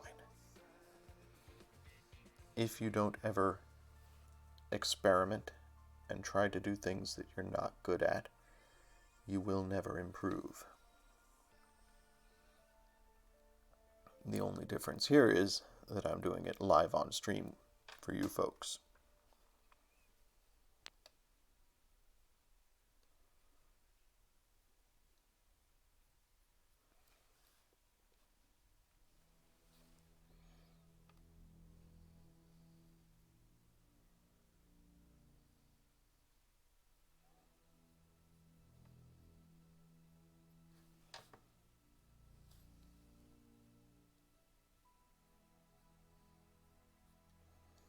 this right here is the reason that I chose to do this this way and paint him unassembled, because otherwise I wouldn't be able to get the underside of his robes and stuff.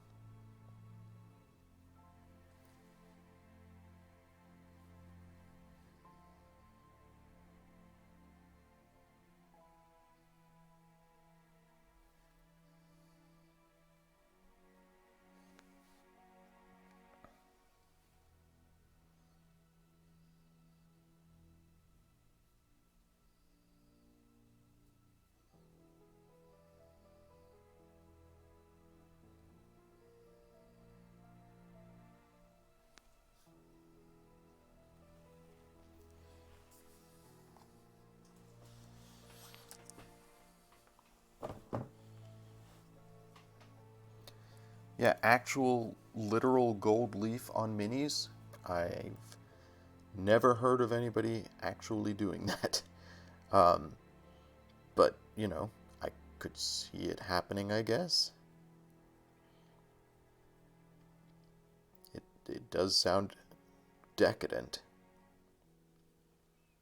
But, you know, if people do gold leaf on food, why not gold leaf on minis? In general, when I'm doing gold on a mini, I'm just using Auric Armor gold or some other Citadel metallic gold. Just today, we're experimenting with other ways.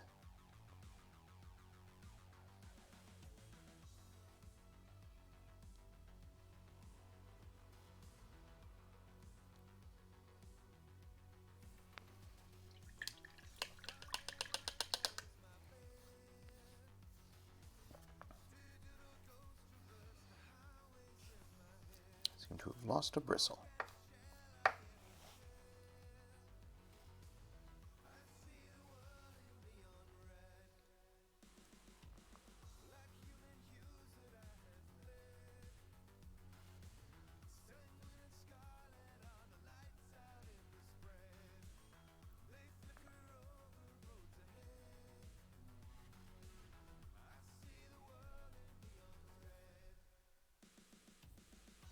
Okay.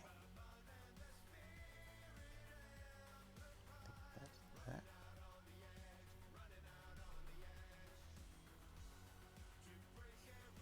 Cool.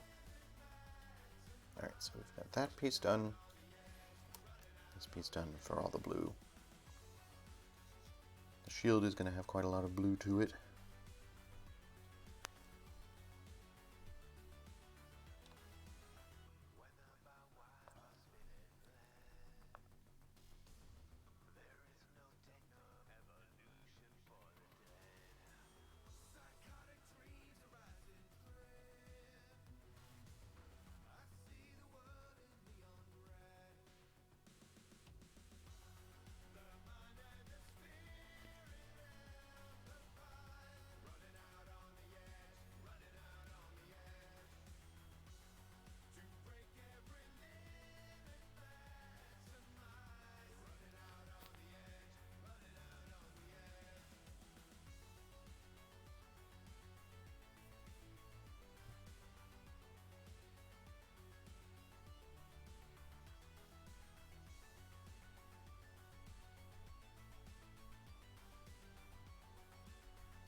I'm going to have to do some research in a moment. I'm going to have to look at other Stormcast Eternal figures and find out what color people have made the faces. Because that's something I haven't done. Did I? I appear to have gotten some bubbles into this paint, into the primer that I did here. I was going too fast. It's fine. Everything's fine.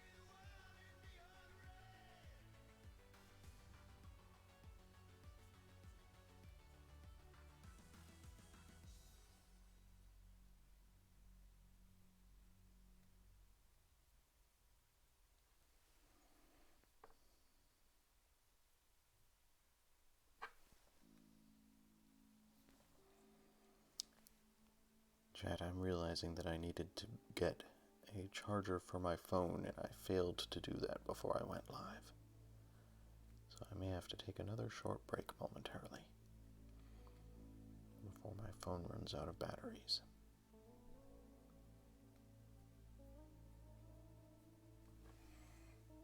So we'll do the back side of the shield in a bit, but first I'll just lay it straight down on the paper towel. That's fine.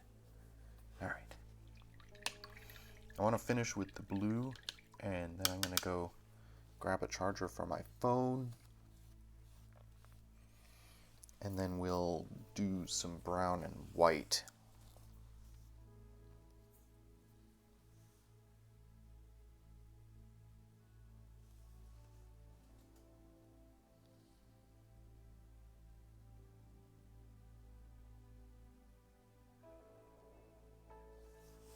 Hello, Jen.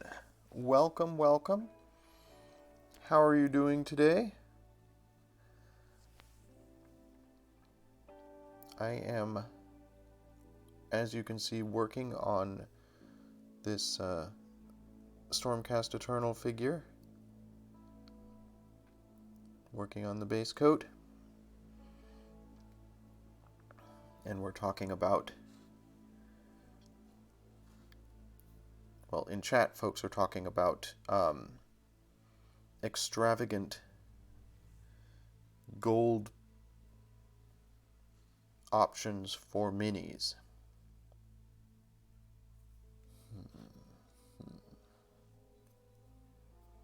I'm just looking at this and I'm trying to figure out what color, how this is going to wrap around when I assemble this. So this piece goes like here. I mean, the head goes right here. Pauldrons go to either side of it. How does this even fit together? There we go. Like that. There we go.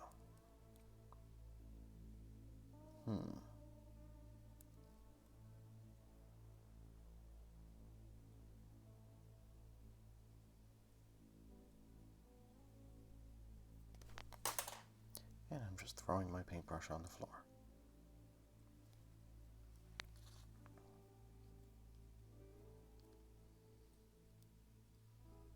Okay. I think I see how things go. Okay.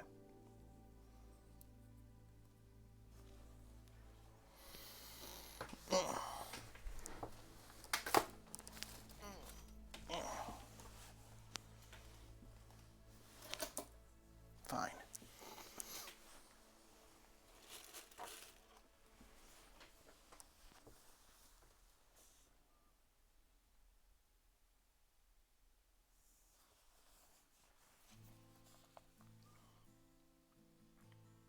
So I think things are coming together pretty well so far. This is we're gonna reach a point where we're working on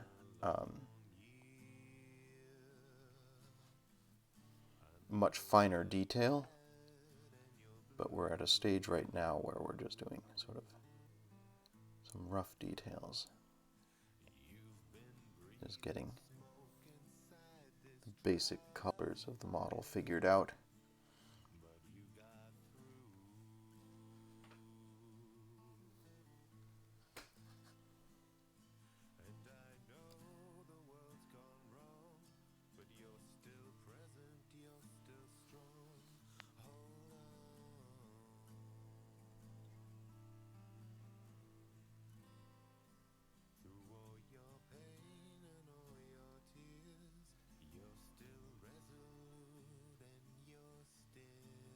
Like I said, a lot of blue initially, but we'll be adding a lot of different shading and stuff to sort of differentiate between some of these many blues.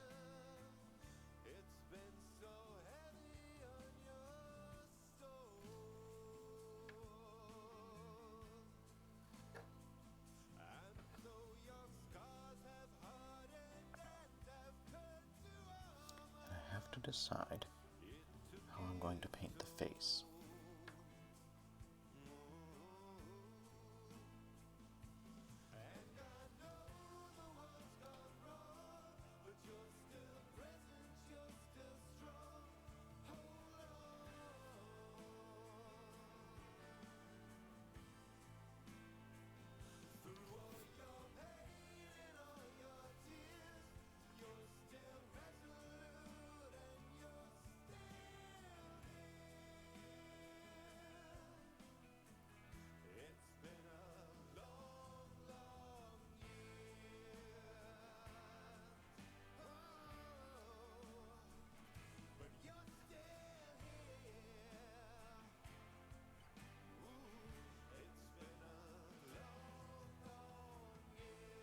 Almost looks like he's got a buckle on the back of his head here. So the mask must be held on by a strap.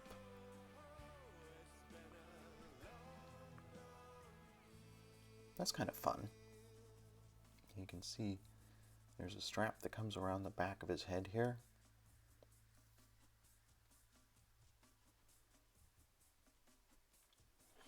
That's the kind of cute little detail that I like discovering as I'm painting.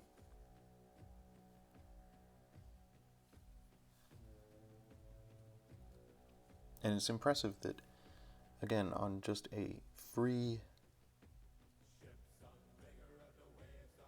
figure like this, there are details like that.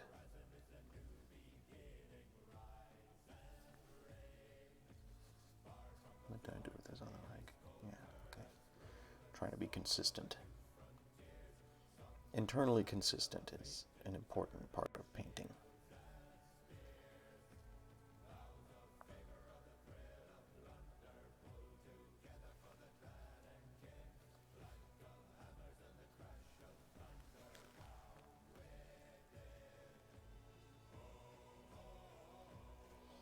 Thank you, Sphere Song.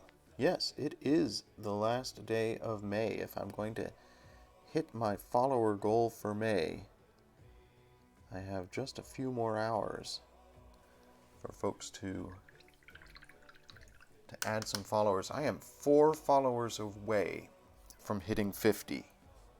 That is unbelievable. So if you have any friends or relatives who have a Twitch account, doesn't cost anything to follow, they can hop in and just 4 away.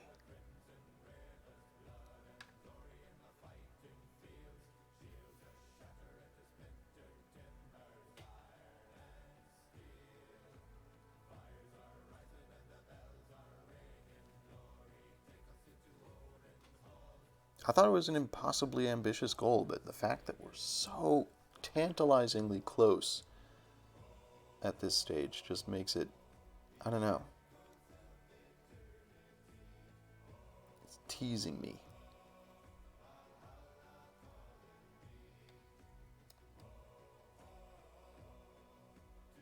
So if you want to help me out and also be there when I try to do difficult new things like this, where potentially I mess up and ruin a free figure, now is your time to throw in that follow.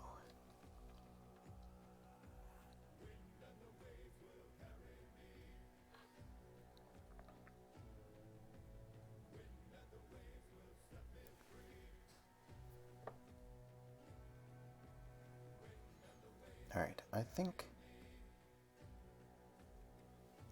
that's all the blue I'm going to do, unless I do his face in blue as well.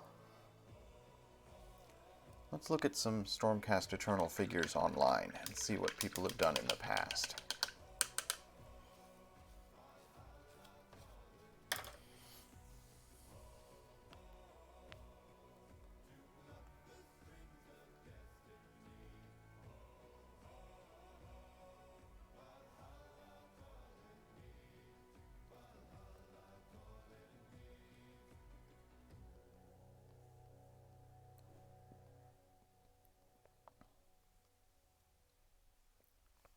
this could be demoralizing.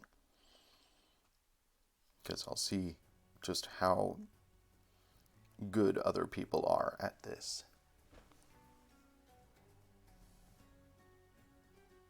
My phone's down to 13% battery.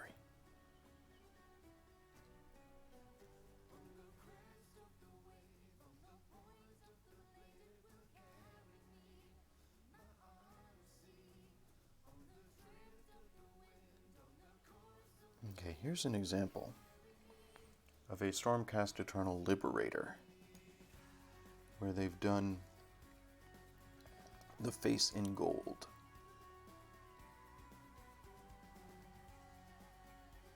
And that's very similar to this figure that I'm working on right now.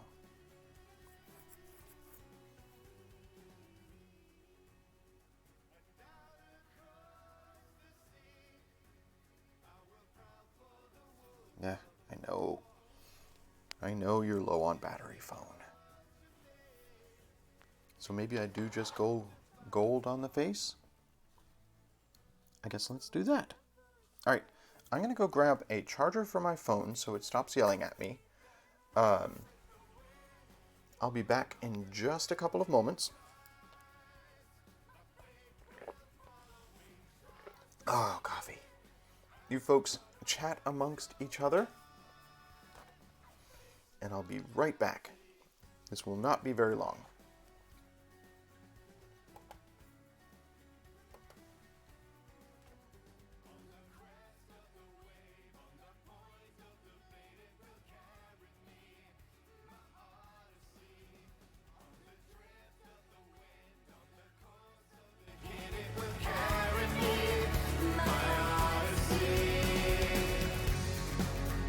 And within the world of change, where the voices of all are heard, under faces of fear they reign, we will hunt them upon their words.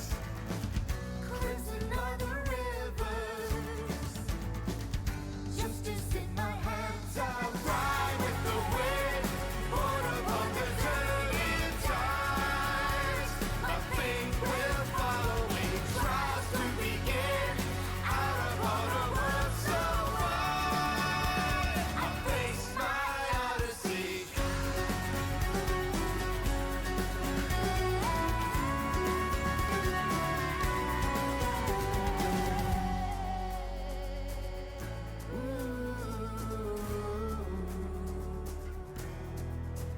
On the crest of the wave, on the point of the blade, it will carry me, my odyssey.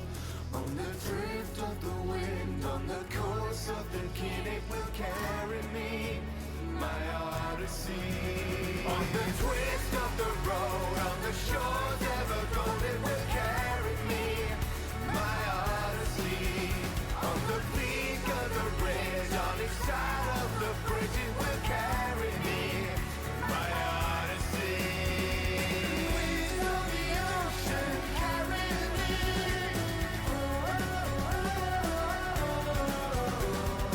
Winds of the ocean set me free.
Hey, I'm back. Hey, folks. All right, so where were we? We've got a lot of blue on this figure. Now we're going to add some more color. I'm going to do some brown, just using flat brown.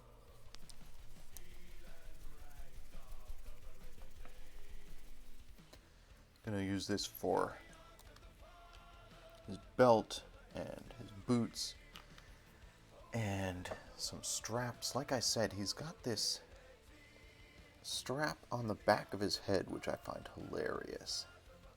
So I'm going to do that. Actually, I'm going to add just a touch of blue, as if he's wearing like a cap under his mask, a cowl under his mask here.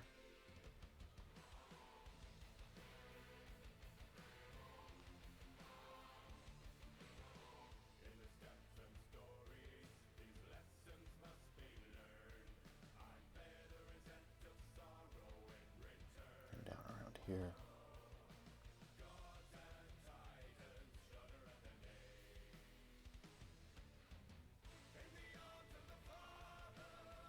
I've talked before about the idea of doing layers when you're painting,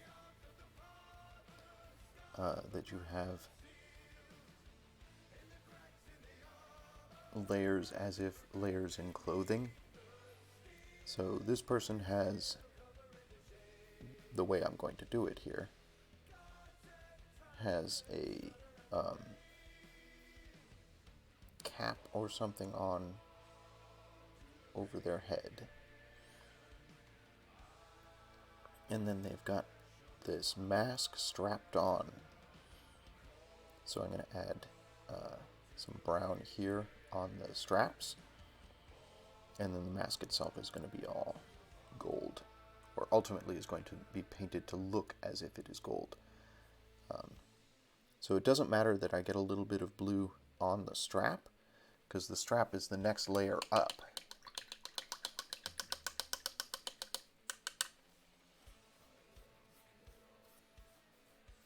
Let's let that dry for a sec. While that dries, we'll work on his boots. This brush is beginning to splay a little bit. But that's fine. It tips well enough.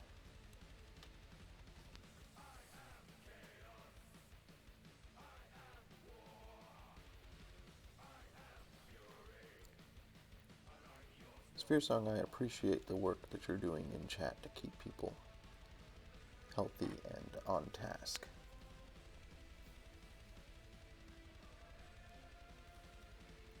Take care of yourselves and each other, friends. Do not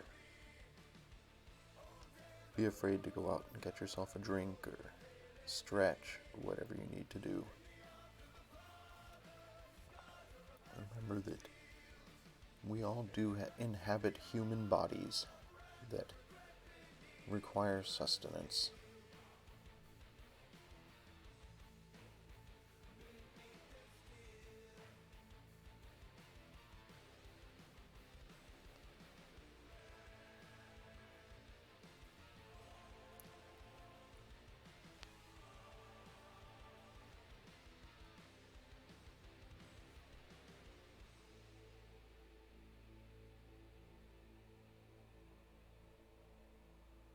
Interestingly, this doesn't actually have one of these plates completely sculpted in, so I'm just going to have to paint it in.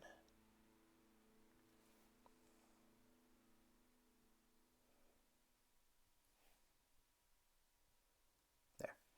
Okay. That's one boot done.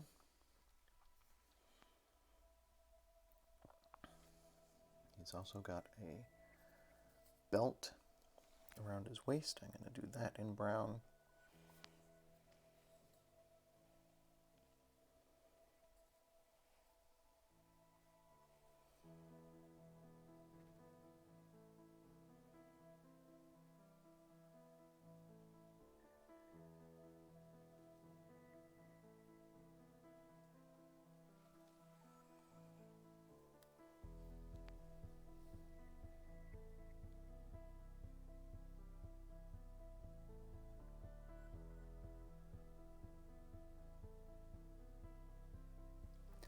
this figure, with the ambitious plans that I have for it, may end up taking more than a day, but that's fine.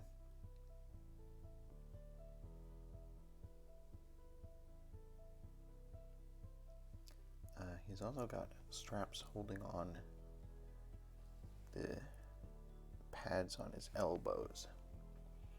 So I'm going to paint that.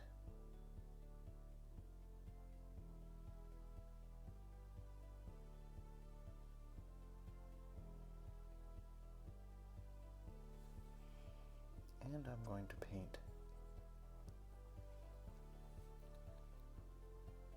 the handle of his hammer in brown.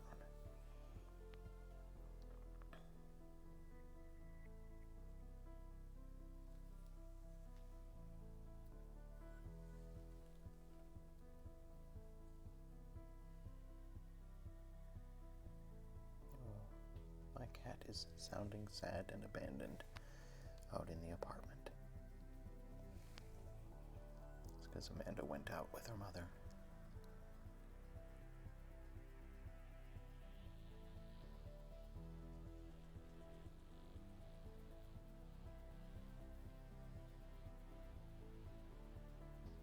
Now I just feel bad. Clara is all alone.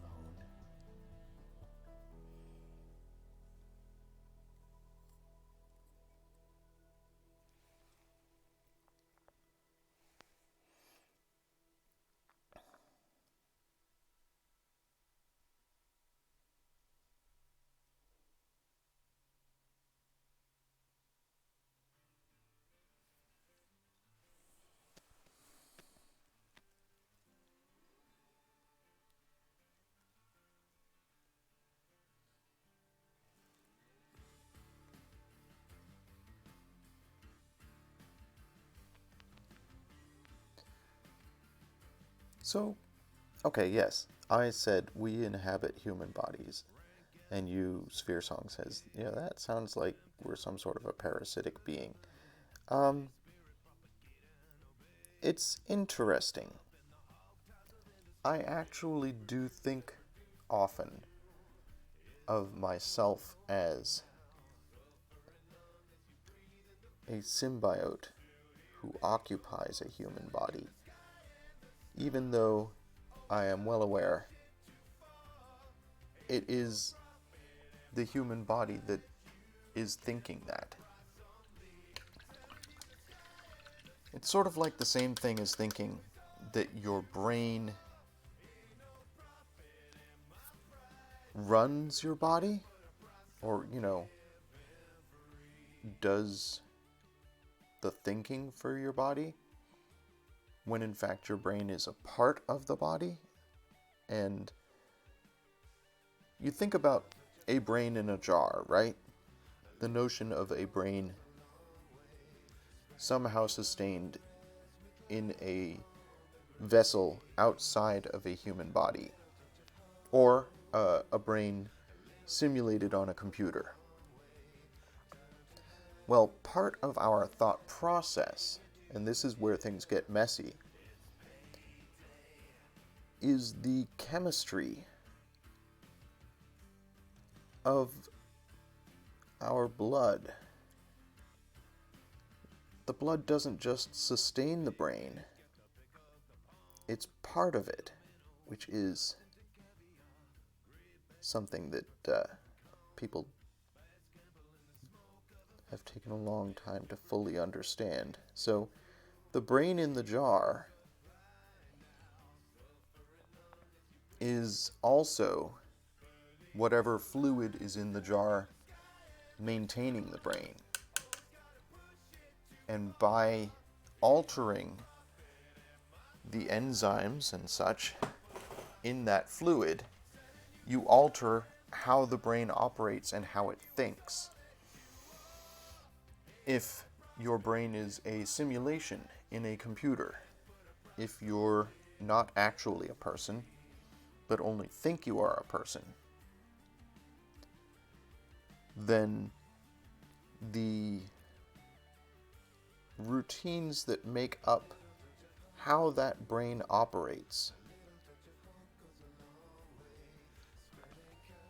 are still a part of the brain itself.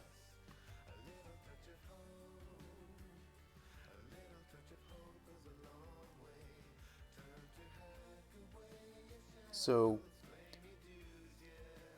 one way to think about who we are as people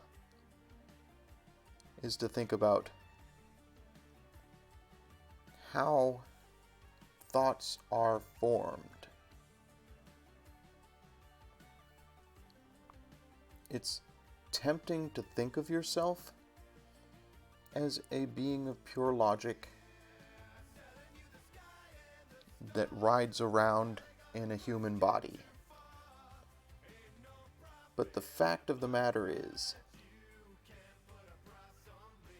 it seems far more likely that you are a human body that deludes itself into believing it is a being of pure logic.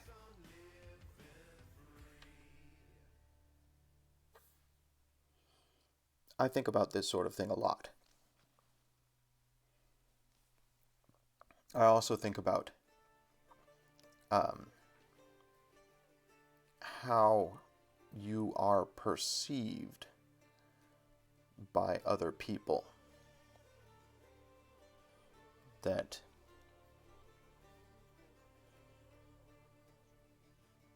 we think of ourselves when we're thinking about how we think and how we make choices and how we interact with people and all of that. We think of ourselves as the internal processes that arrive at these decisions.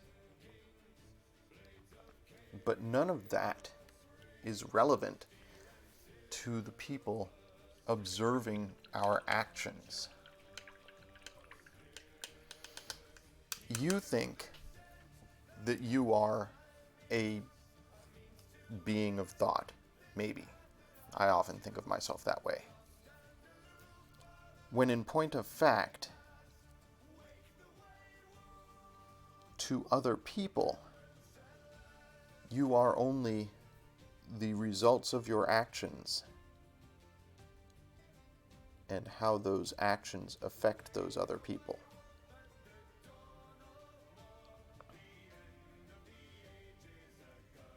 Your internal thought process in that is irrelevant.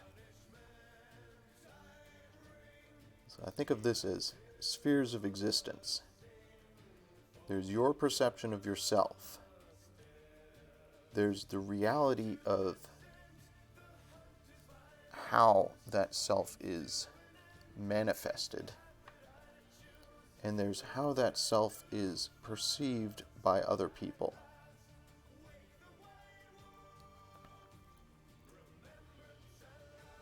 Now the cool bit is, in the how yourself is perceived by other people, and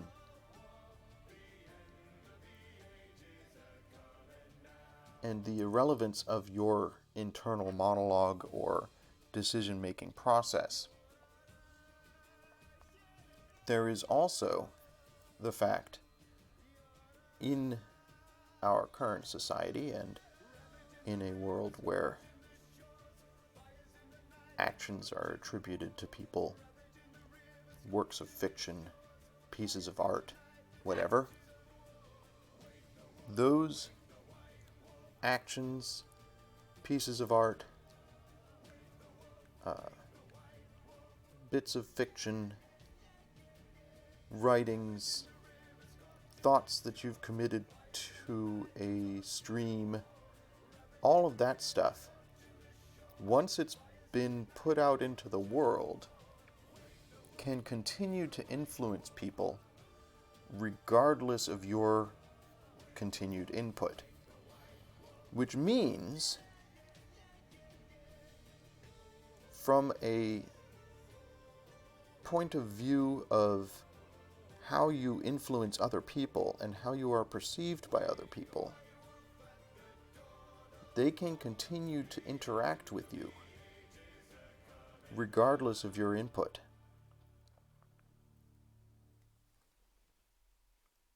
which in turn means, chat, for all intents and purposes, we're immortal. The thoughts and art and actions that you put out into the world, that is who you are to everybody else in the world. And those things continue to exist after you cease to exist, after you cease to be able to present more art or creativity or whatever. All of those things that you've already done are still out there. I won't say completely immortal, because obviously all media is temporary. But if I should die tomorrow, the VOD for this stream is still out there. And these words that I'm saying now are still out there. Which means people can interact with these words. And for them, that's indistinguishable from me presenting them. Does that make sense? The interaction with the chat live right now with you people who are there, and the interaction with people who are watching this on the YouTube archive, or perhaps reading about it, an analysis of it, if such a thing ever exists. That interaction is indistinguishable from the live interaction. It's or at least very similar. So I continue to exist as long as the things that I create continue to influence other people. And let's face it, in a modern age of internet connectivity, when we can put so much out there, there are unimaginably vast amounts of stuff that you can create and put out into the internet, and it continues to exist and continues to reach people and will continue to do so, perhaps long after the internet ceases to exist. So that all comes from you inhabit a human body, but that body is capable of interacting with the world, and those interactions are capable of influencing other people.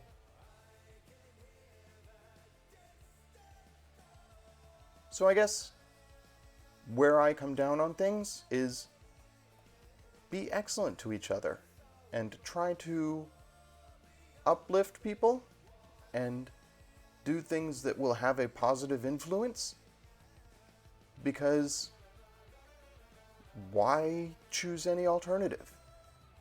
I don't generally do things for myself as much as I do things for others, because who I am and my perception of the world is transient, is temporary.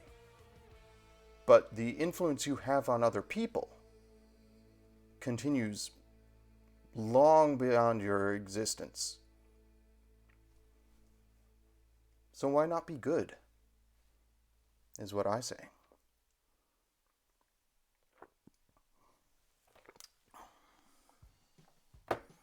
This has been Deep Thoughts with Thanatos.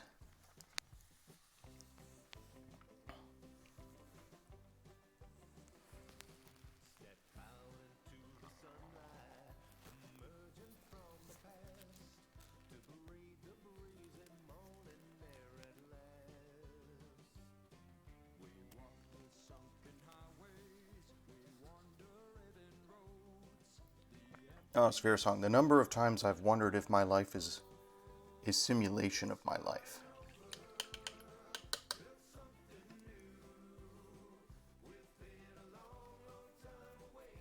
That is a constant. Alright, so I've done some brown. I'm going to add some green. I think I'm going to go with relatively light greens, I think, to start out with, and we can darken it and we can lighten it. I'm going to do this yellow-green.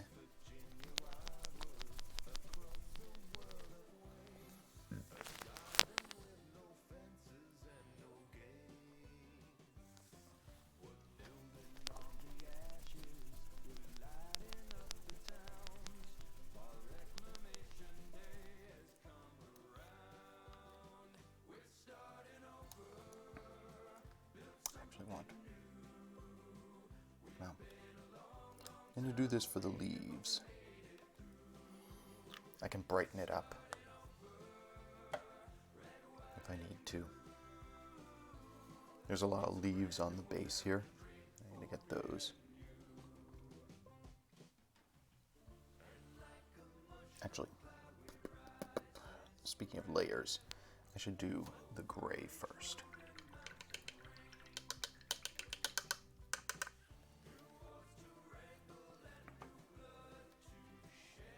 So there's a fair amount of silver in this model.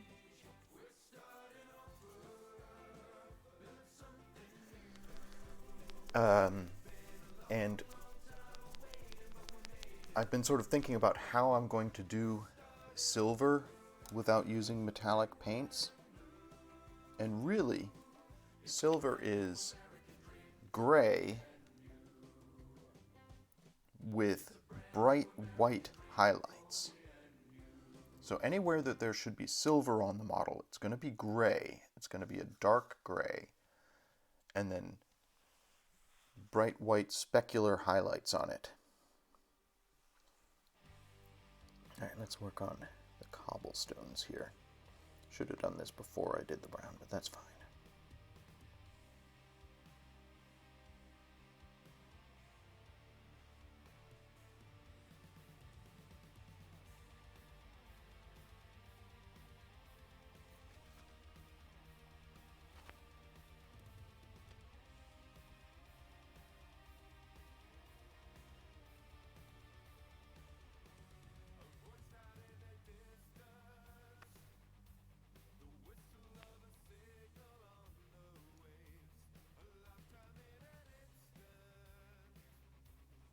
So to continue deep thoughts and to wrap back around to Memorial Day, I said at the top of the stream, I'm not a fan of war. I'm not a fan of killing. And it upsets me that there is so much war and killing in the world. I feel like we are, as a species, at a point now where war and killing should be irrelevant. That there are sufficient resources and technology to sustain even the ridiculously huge population that currently exists on the planet. I think there are too many people, but even with that huge number of people, we are, in general, a clever species and capable of solving problems. And there are sufficient resources available to us to sustain all these people and provide them with a satisfying, entertaining life full of art and creativity and whatnot. And the fact that we continue to fight each other, denigrate each other, alienate each other, the tribal instincts of humanity as a species are very frustrating to me.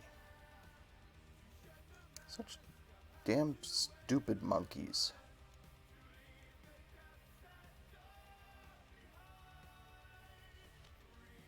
Why do you gotta be the way you gotta be?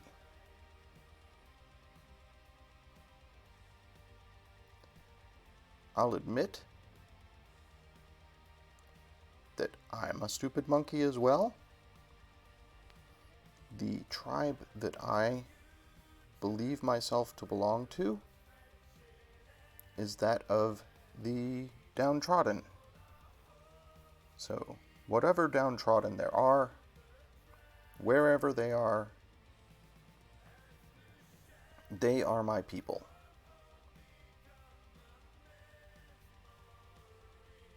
Regardless of race, creed, any of that garbage.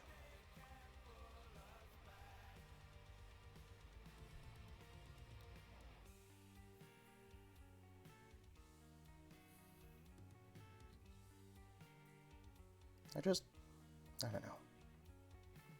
Not a fan of war. And on Memorial Day, I often think about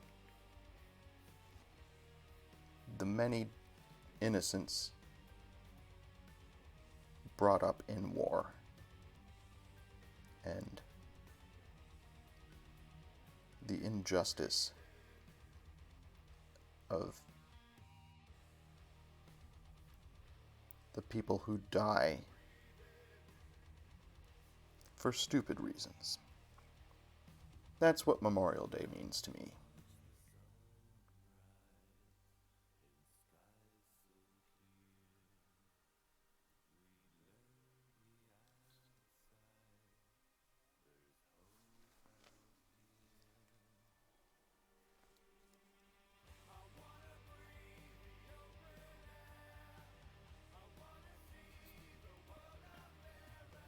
So I'm just going to do what I always do, which is try to help people, try to create an inclusive, positive, friendly environment where people can play and create and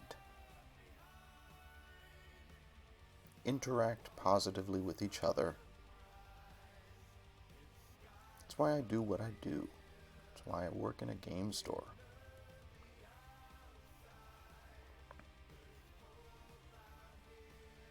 I want people to spend more time enjoying each other's company.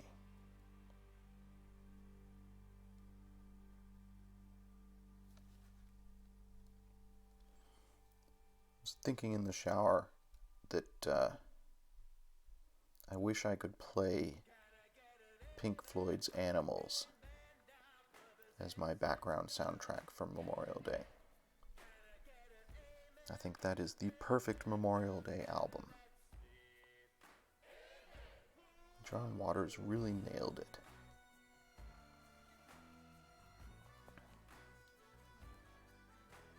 I'm sorry, not John Waters.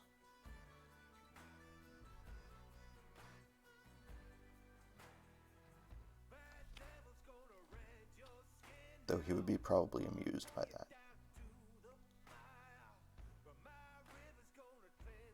Roger Waters. Right? Oh, my brain.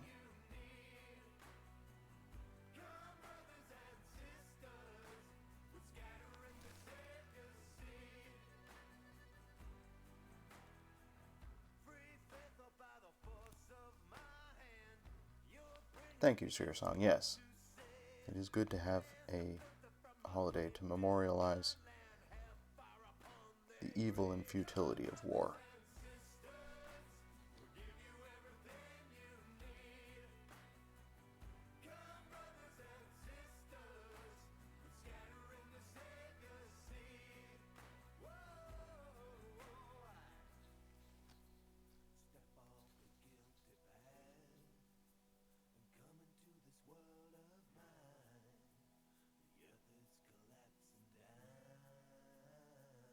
So I said earlier that for this figure, for this project, I'm going to try to use shading and detail work rather than relying on a wash to do a lot of the work. But I think I'm going to make an exception for the base here. Just simpler to let a wash do the work here.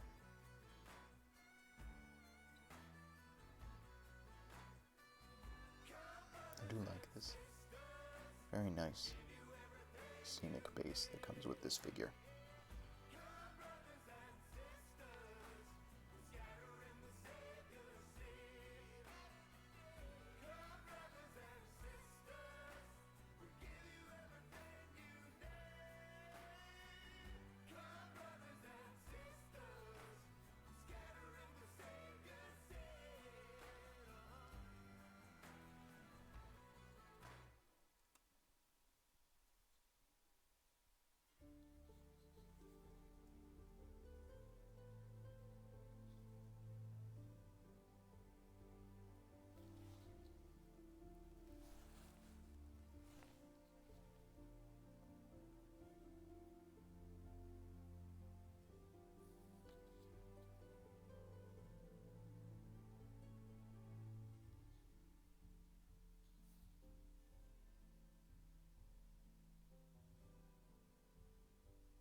Okay, almost done with the gray on the base here.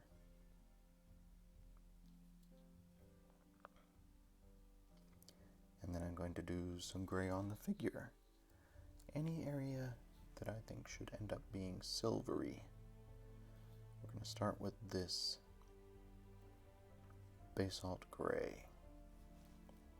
It's a good simple gray, has good coverage, easy to use.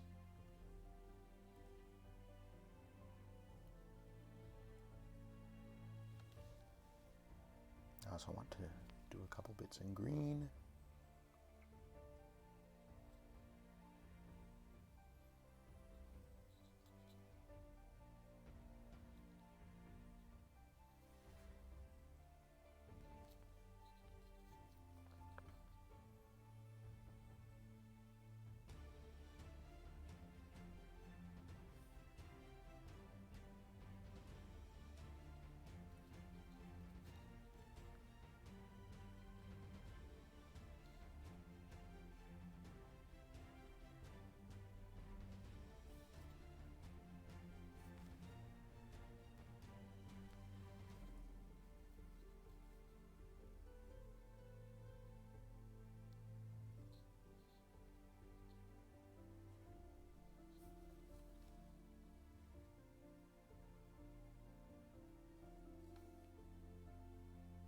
Okay.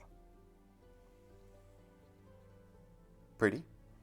I realized that I had gray plastic and then I painted it black and now I've painted it gray again. But it looks nice. Now let's add a little bit of green and then we'll start adding some gray to the model.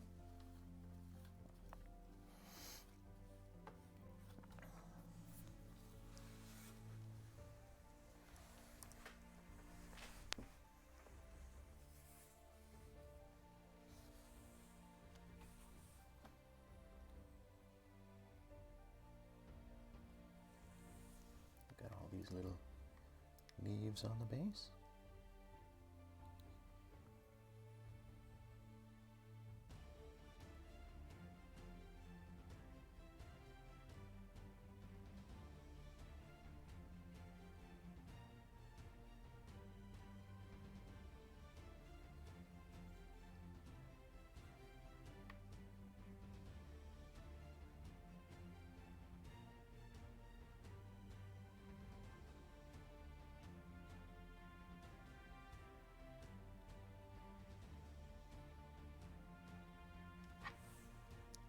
The more I think about it, the more I think I'm going to listen to Pink Floyd's Animals on my way to work today.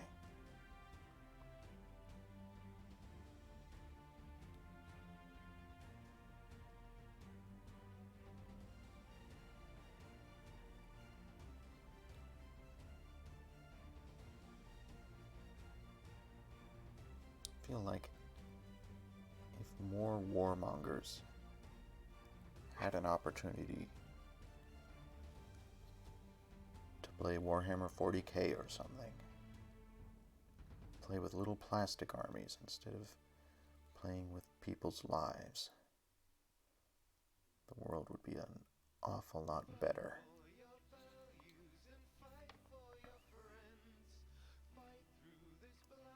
Maybe that's just me.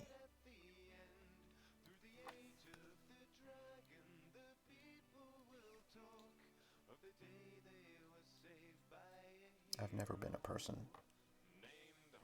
who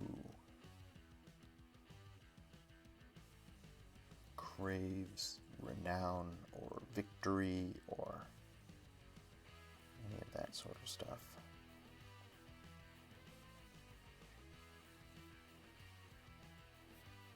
I get more satisfaction out of sharing in other people's successes. I don't know.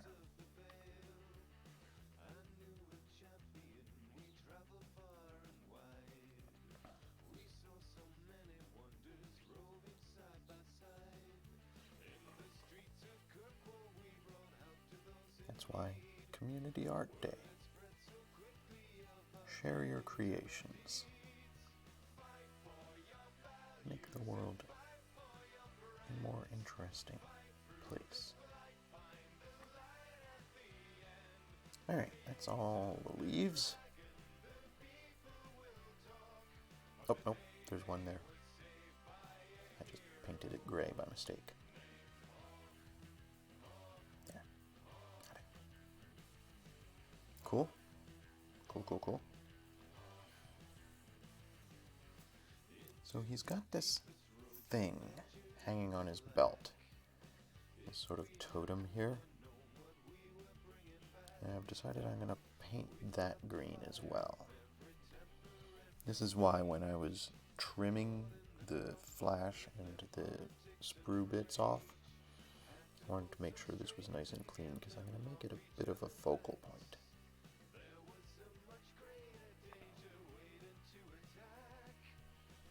It's not actually going to be this yellow-green, but this is a good base for it, and we'll be changing it as we get further into the figure.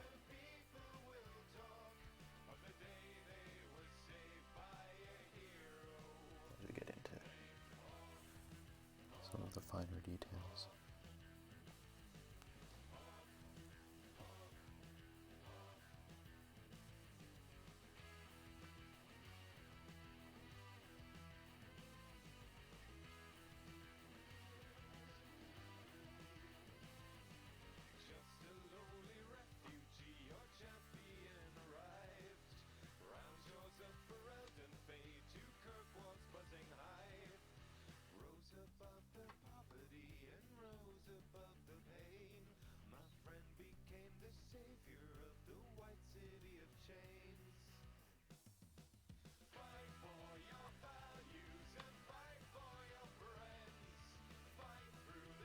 One of the things that I want to do with this figure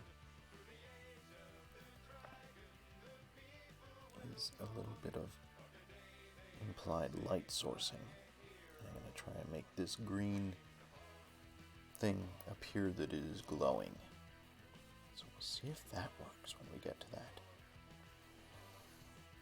Okay.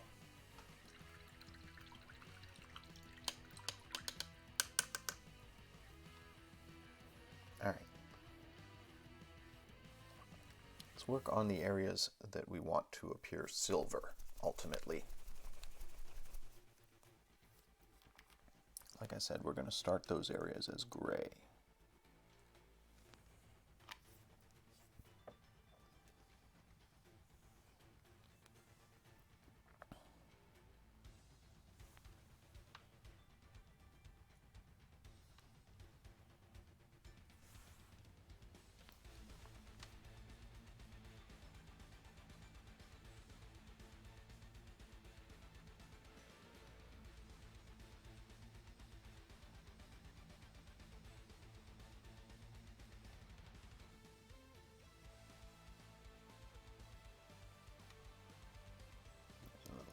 Lightning bolt there that we're going to try and make look gold.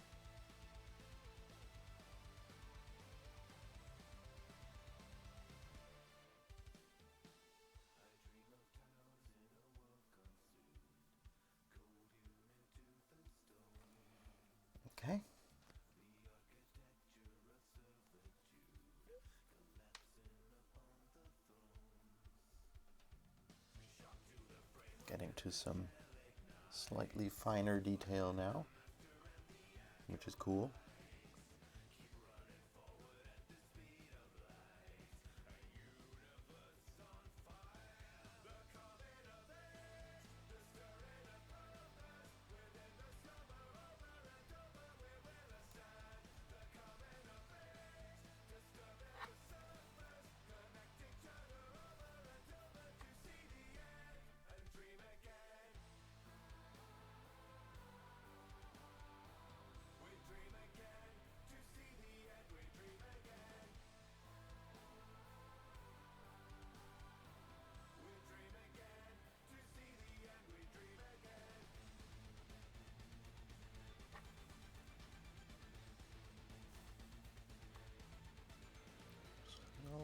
Slowly, this is beginning to take shape.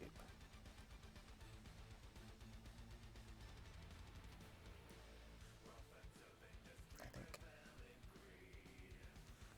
think we're beginning to see how this figure is ultimately going to look.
Break up some of the monotony of all this blue.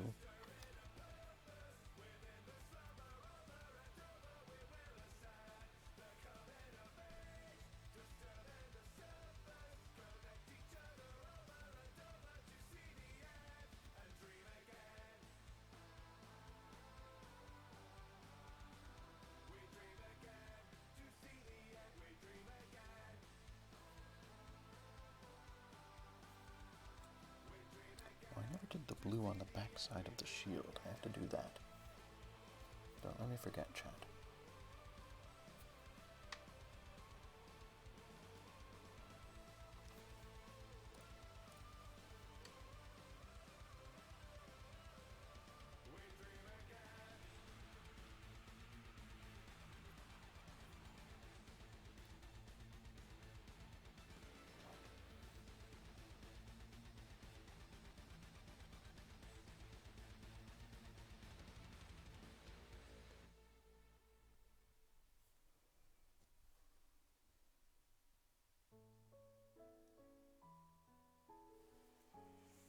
Yeah.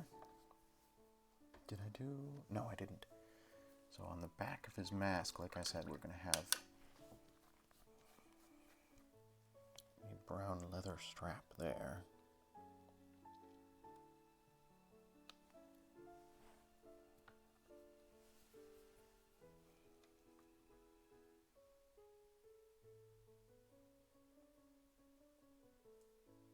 Flowers gold who softly sway to reunite the lost and lead us on our way. The glow of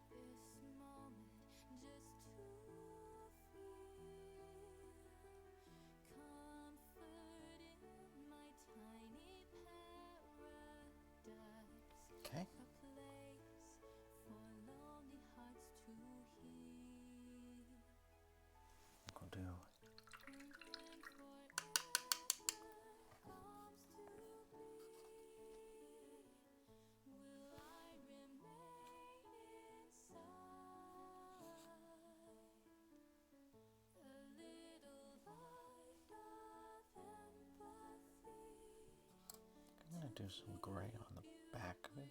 I don't know. I didn't do his boot here.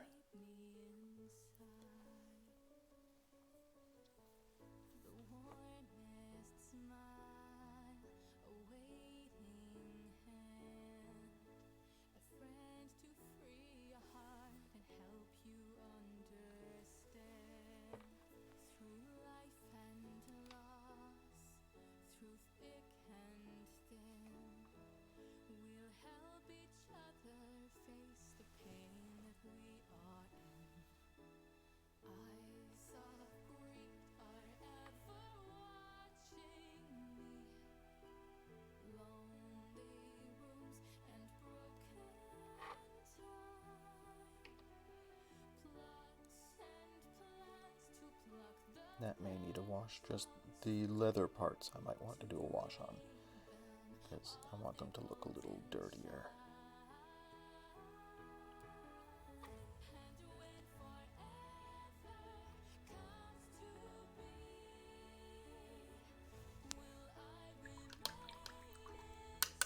Trying to decide what I want the back of his boot to look like. Should it be blue?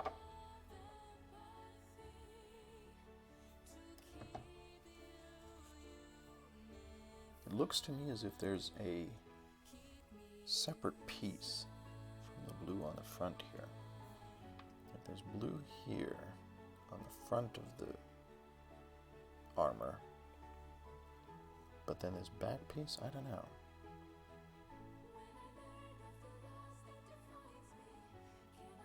Now let's make it blue.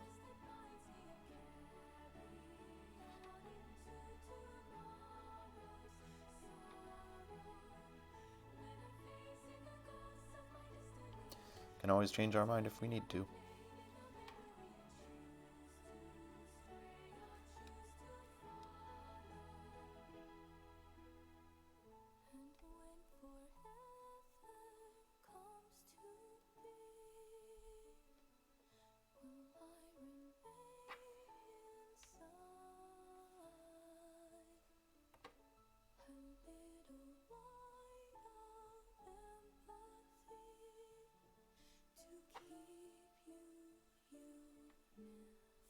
Okay, I didn't do the back of the shield, so let's do that.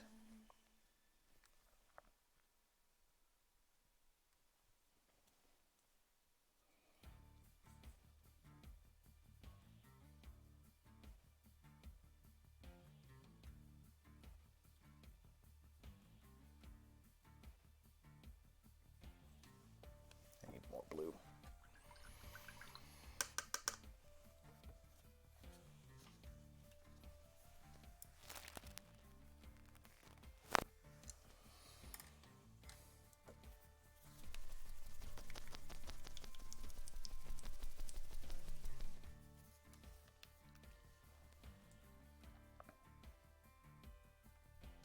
So I think today I'm going to finish work on the base coat for this figure and glue him together. And then tomorrow we'll start doing some finer detail work and shading and all that sort of stuff.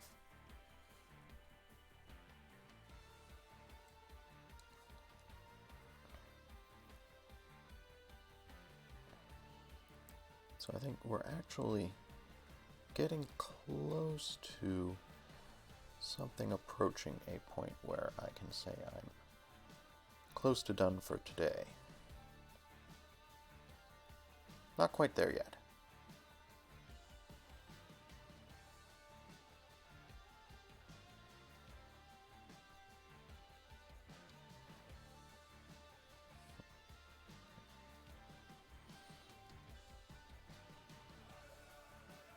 But getting close. Oops. Cat hair.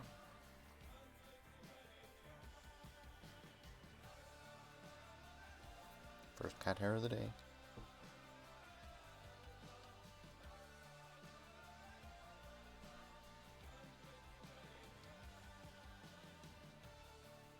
I think I'm almost done with all the blue bits of this. We need to do more bits that are going to be silver and gold.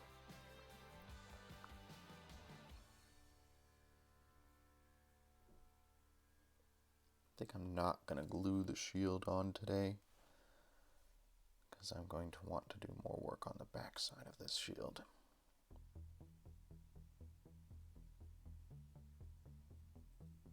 And I want to wait for it to dry before I do that.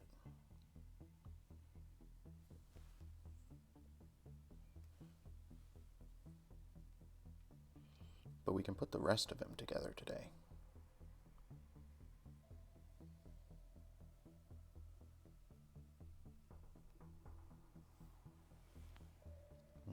I didn't trim the flash too well just there. It's fine. It's fine.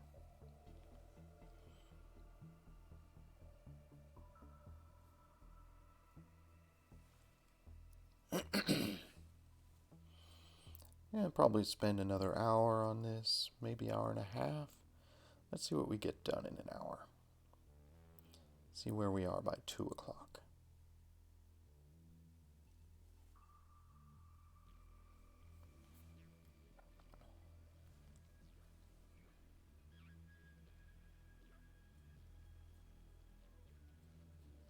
And I'll probably do more work on this same Stormcast Eternal figure tomorrow.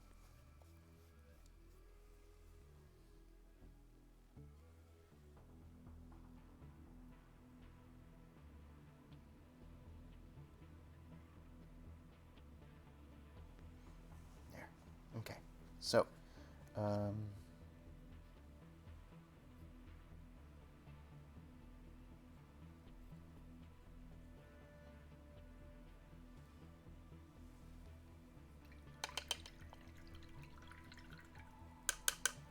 going to do some of this axe in grays.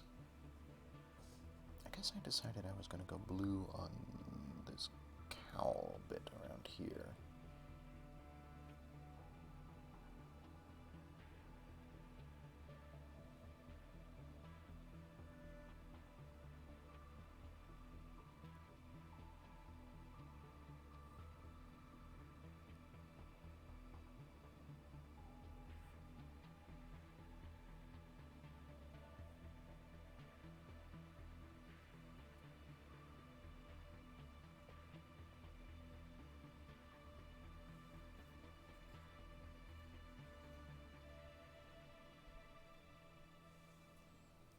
And then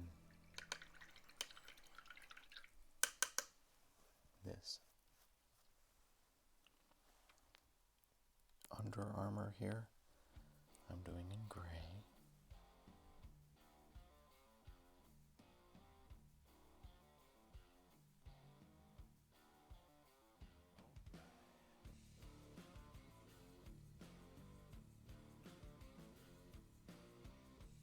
Oops.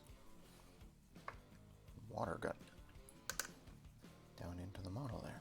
That's not what I was going for.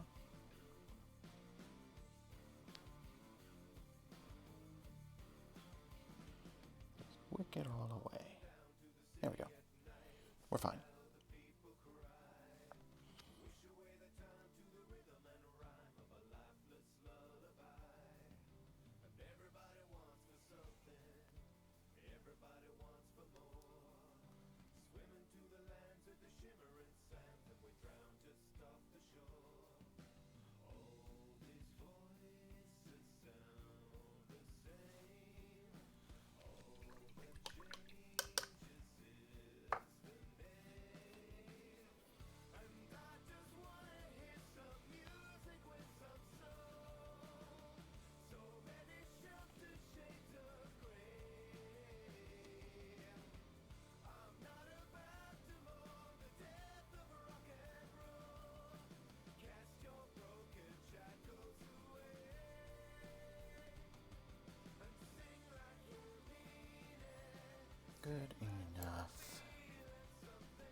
this blue dry a little bit more before I did this. That's fine.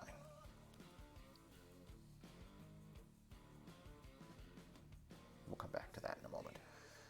Let's do his hammer.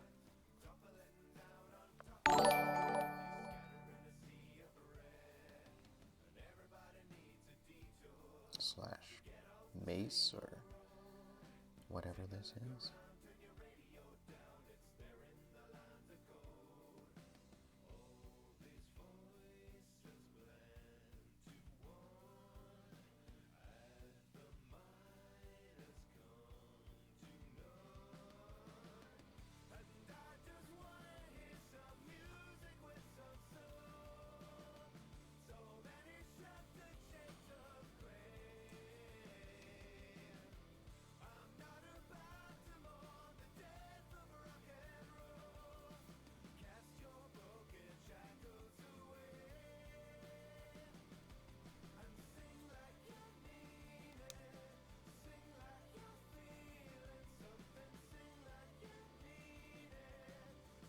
Not to lay the paint on too thick here,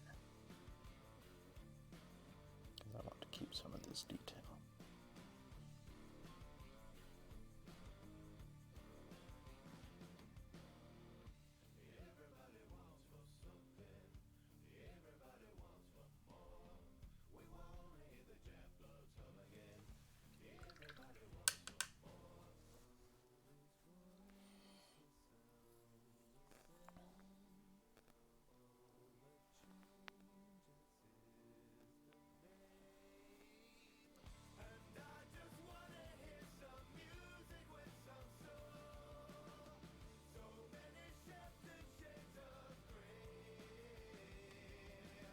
So again, I'm going to try and do some light sourcing from this axe or mace, or holy relic for hammering people with, to make it appear to be glowing. It's an ambitious plan, but something that I want to be able to try and do.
Done with this gray bit here, we're going to start in on all the bits that should be gold. Anything that should be gold, I'm going to start out with as dark orange, and we'll lighten it up from there to give it highlights, make it look reflective.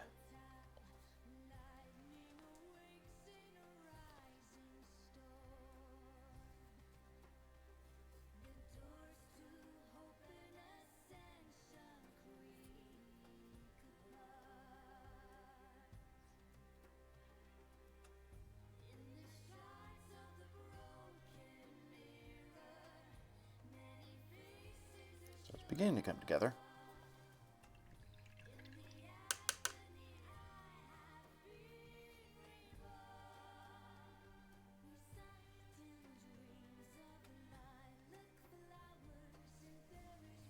Beginning to get there.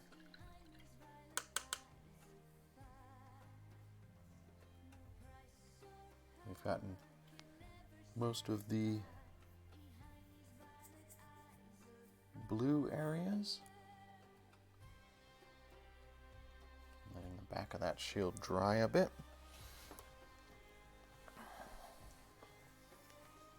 Got the brown areas. Oh, I want a finer brush for a moment.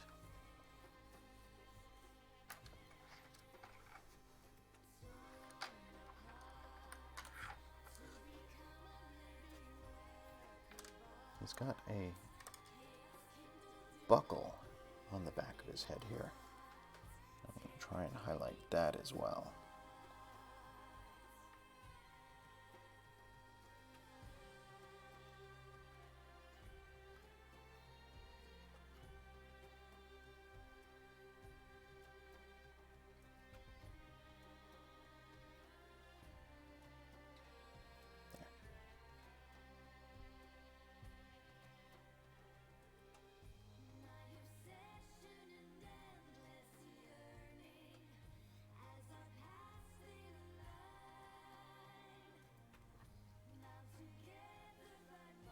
Cool.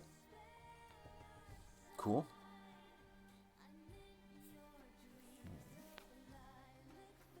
Thinking about these pads on the backs of his arms.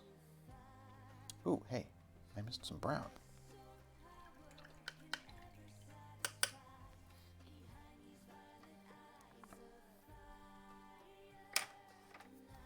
Is this brown still wet enough to use? Sure.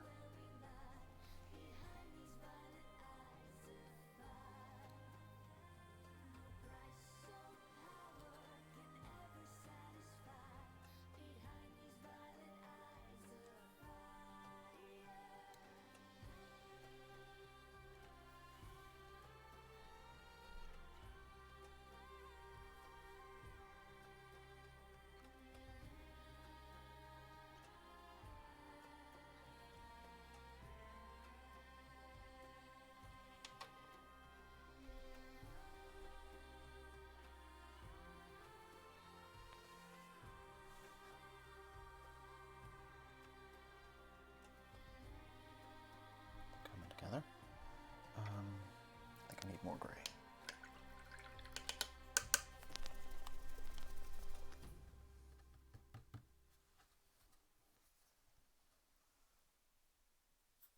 What is this? Yeah, just detritus. Okay.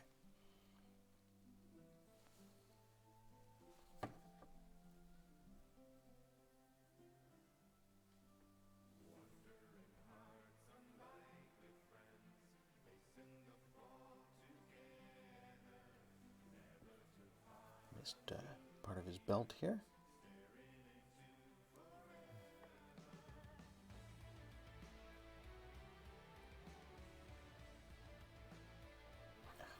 Poop.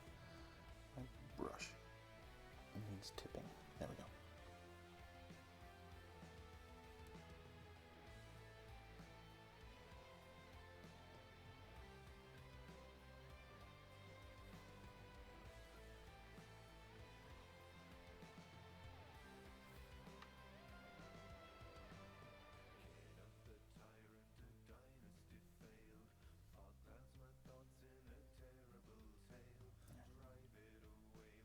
Cool. That's his belt.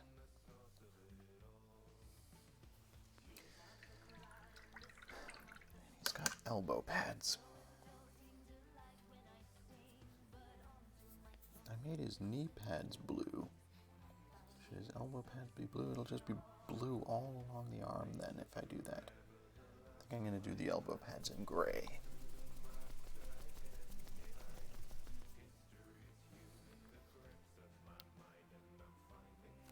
Confused Zuzu, thank you for the follow.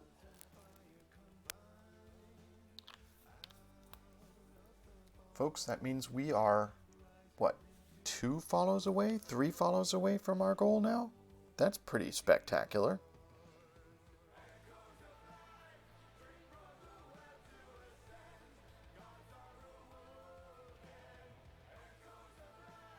$47 out of 50. 3 more.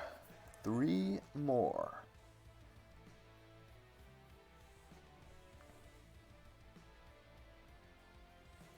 welcome to Community Art Day.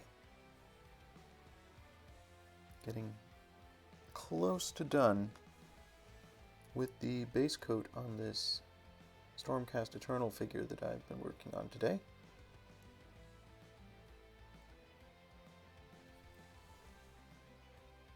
I'll be moving on to the many bits that are going to be colored goldish in a few moments. I think those bits are all going to, well, I know my plan is to start those in sort of a dark orange today, and then we'll brighten them up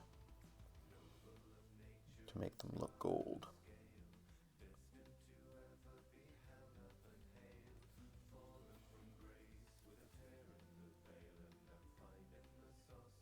So we're almost there.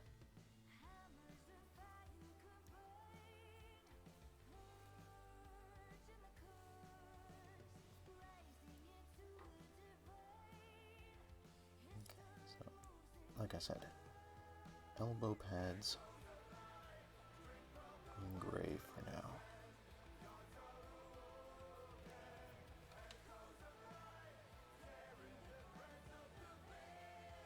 So tomorrow we'll work on details and shading.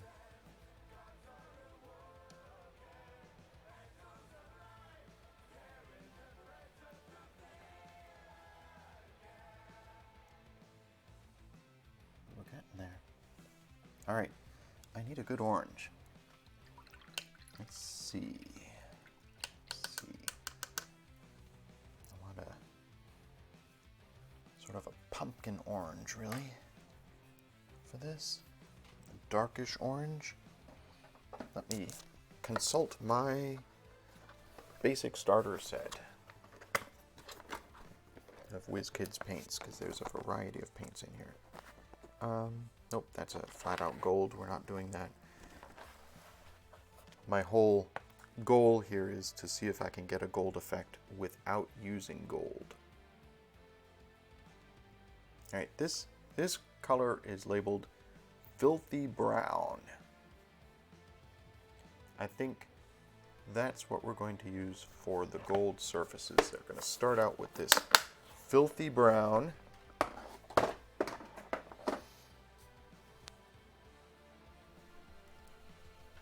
And then we're going to lighten up from there.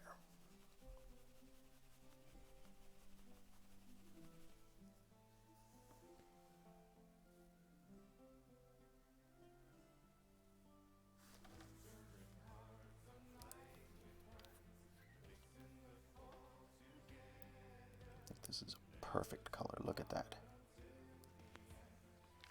Oh, yeah. Yeah. So perfect.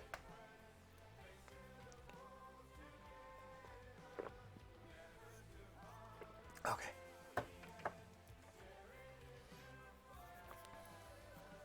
So, many surfaces here are ultimately going to be gold. It is the edges of the cauldrons here.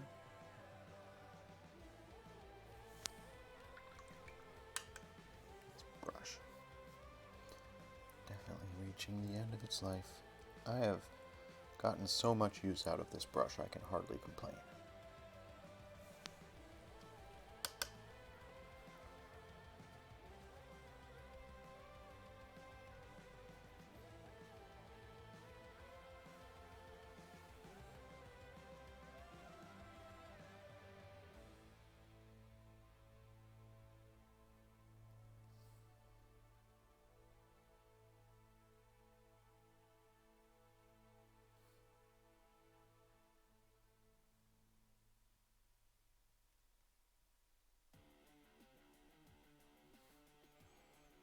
This is going to look perfect.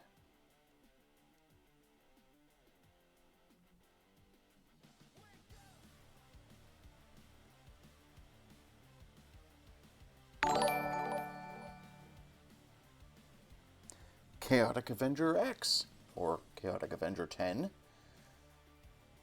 Getting us another follow in there. Well, folks, you're getting so tantalizingly close to hitting our follower goal for May. Unbelievable.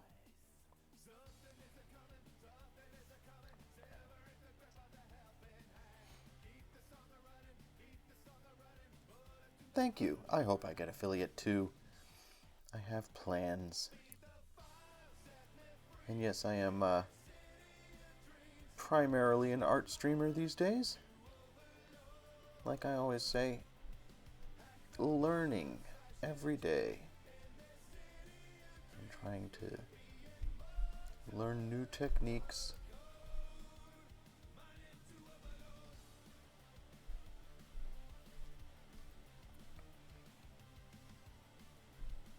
And today's stream is all about sharing artwork with the stream. So if you have anything that you want to show off to other streamers, I encourage you to post it to our Discord in the share your work, and just tell me and I'll show it off.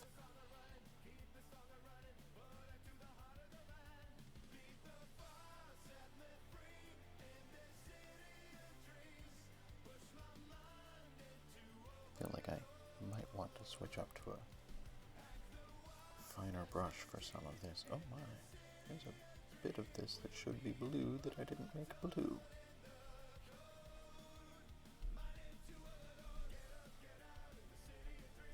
Okay, let's do that right now, and then we'll come back to this after it's dried a little bit.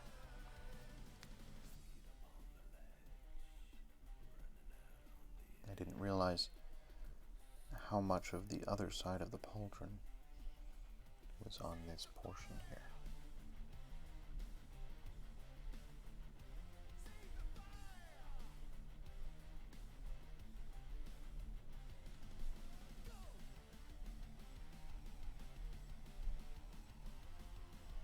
Okay.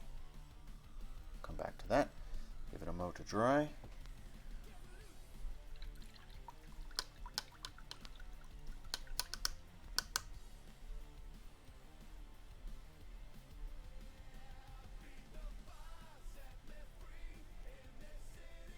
So yeah, this sort of mustard yellow is perfect for what I want to do with the gold on this figure. And we're going to start out with this yellow, and then we're going to add highlights in brighter yellow and in white to give it the illusion of being a shiny gold. My whole goal here is to practice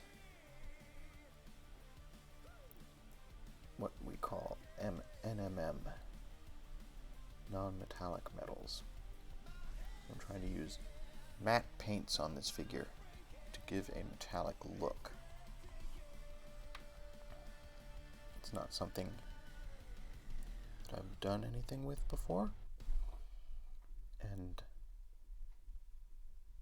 this is a free figure that I got from the store for painting demo purposes, and I figured this was my perfect opportunity to try and do some of that.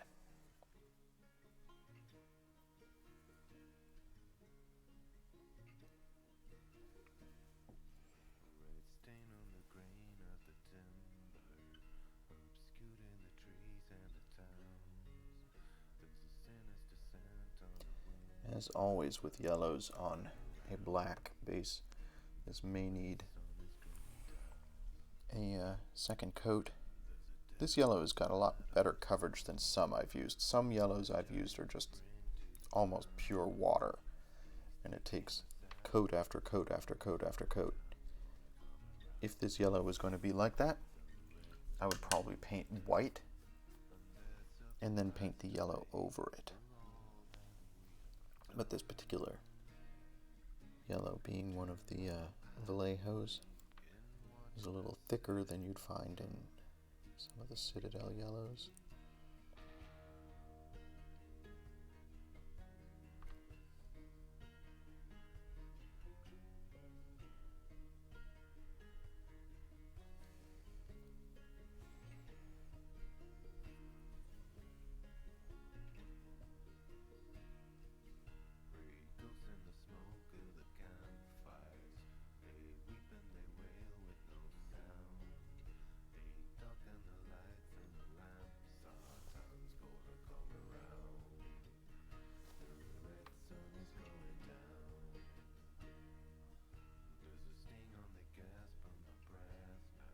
Going a little bit slower and being a little bit more precise now. Still, we're on base coats, so it doesn't have to be super precise yet. I'm going to come back to the lightning on that pauldron in a moment. How much do I need for follows? I believe we are 2 away. Let me get my follower update.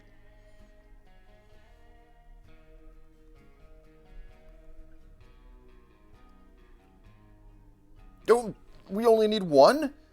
Only 1 more? When did that happen? Between Confused Zuzu and Chaotic Avenger X, we only need 1 more follower to hit my 50 goal. That's unbelievable. That's, oh gracious! And I'm gonna throw my phone on the phone in joy. My phone on the floor in joy. Come on, we're okay.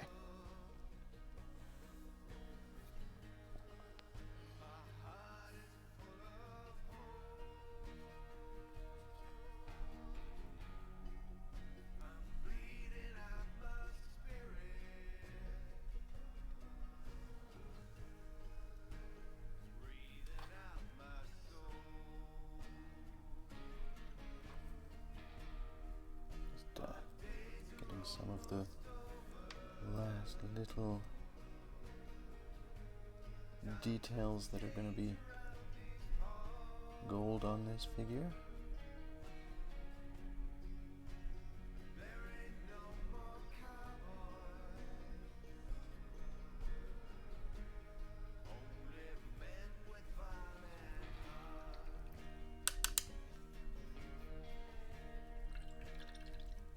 And then we'll glue the figure together. We're almost there, folks. Pi is here! She's here! Hello, Pi. Good morning, or afternoon, or whatever time it is now. I've been painting for a little while, but I'm glad you could join me.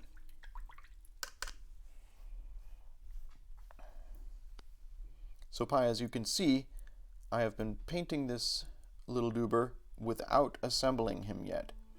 So we're almost to the moment where I'm done with the base coat, and we're going to put all these bits together and see what it looks like as a whole.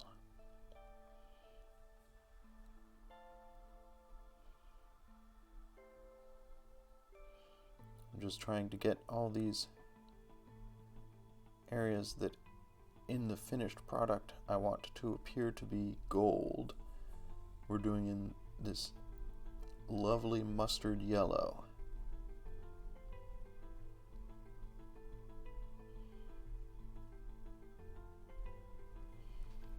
Because we're practicing NMM.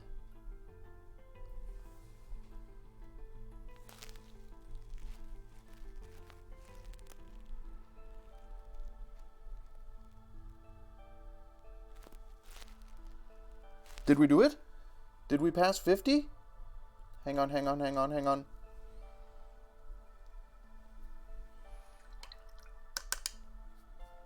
I have to check.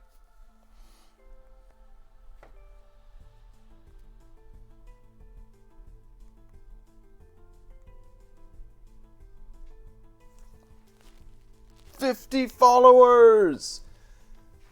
We did it, fam! We got there. Chat, we hit 50 followers. How did that happen?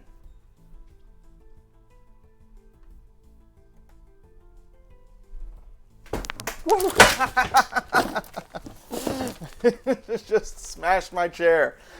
50! We did it!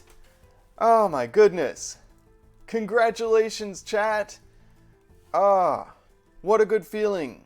Look at the thing and the other thing. Oh my goodness, what a month it's been. What a spectacular month. We did it. We did the thing. Right there. You did the thing, chat. It was you. It was all you that got me where we are right now. Thank you. Thank you, everybody. I can't believe we actually made it. When I set that month or that goal at the beginning of the month, I thought that was an impossible goal. I thought there was no way I'm going to hit 50 by the end of May. That was adding 20 new followers over the course of the month. That's so many. When you're going from 30 to 50, I knew there was a possibility we could make it, but I wasn't sure. I don't know. Thank you so much, everybody in chat who helped us reach this goal. Affiliate hype. Hopefully we get that invitation, and I'll have some chat badges for you folks. I'll have all of that glorious cool stuff rolling out in the next couple of weeks. In the meantime,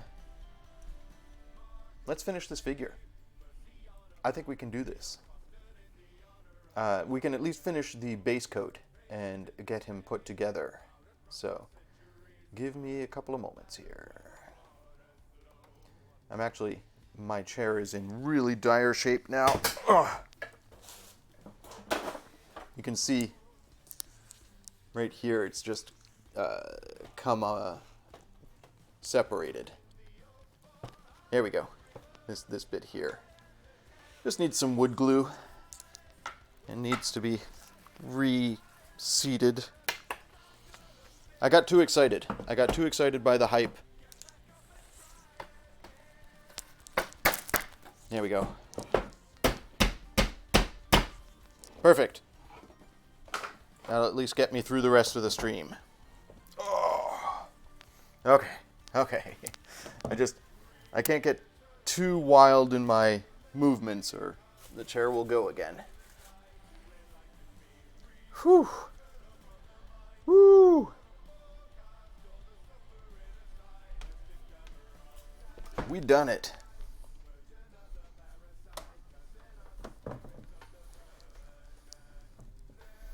All right. Let's get back to painting. After breaking the chat and breaking my chair. Let's finish what I was working on.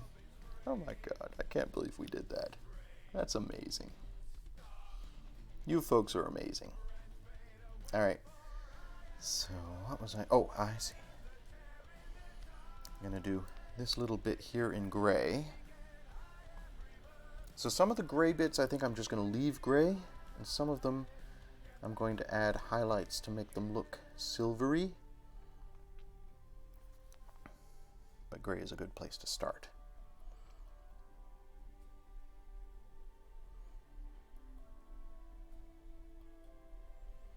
There we go.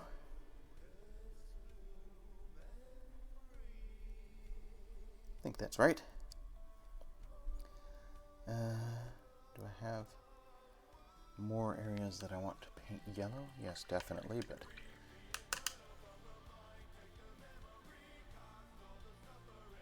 oh my god. We did it, chat.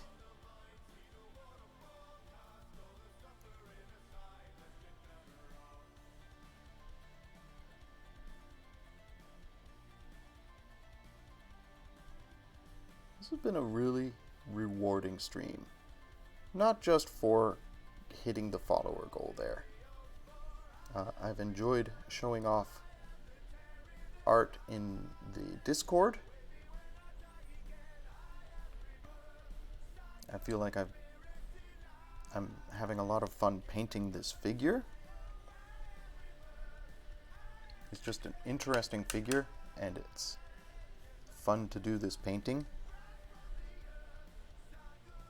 We had some interesting philosophical discussion, which is another thing that I want this stream to be all about. Today has been about the perfect stream, right?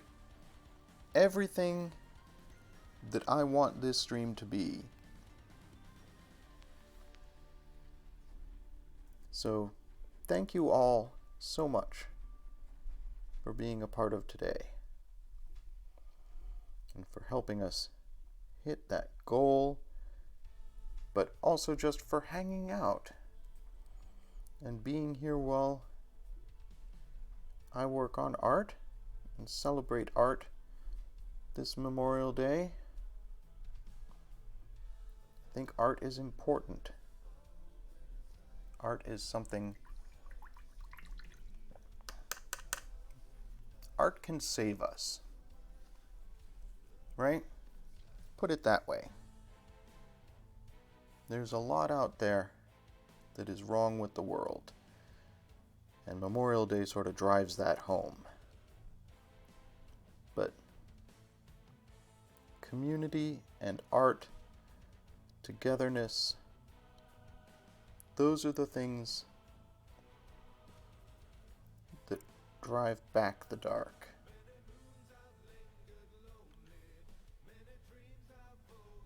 So having you folks here helps a lot on a day like today.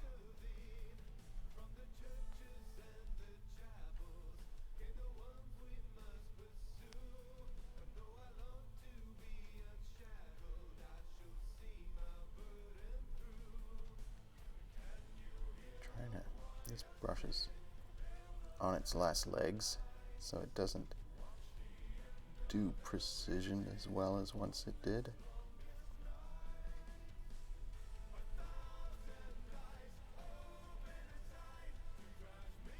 There we go.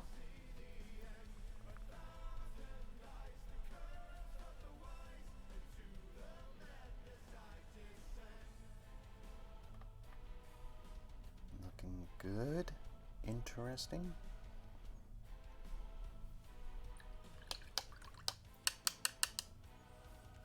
These pauldron bits here should be yellow, so let's get that done.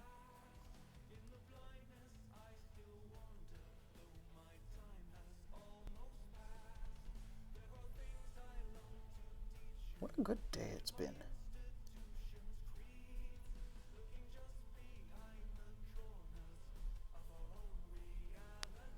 I hope everybody else out there is having a great day too. I realize that Memorial Day is a very somber, solemn thing. But I hope that you are all finding a way to find hope in it as well.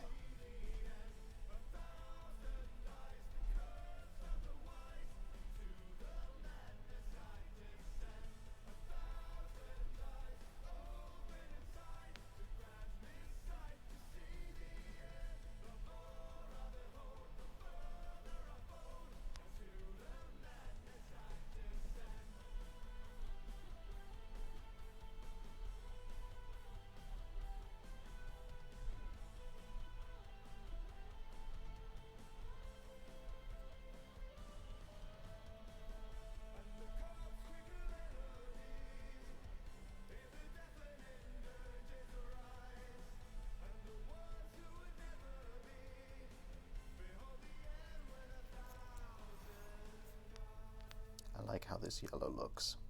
This is the perfect color for this.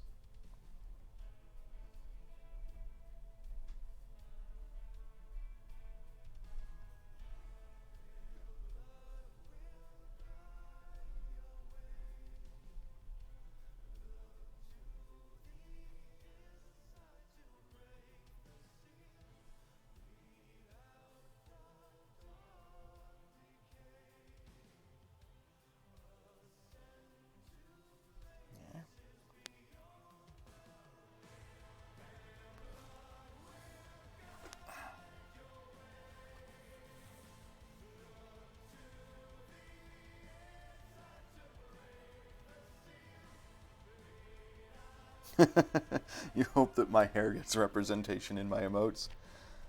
We'll see. We'll see.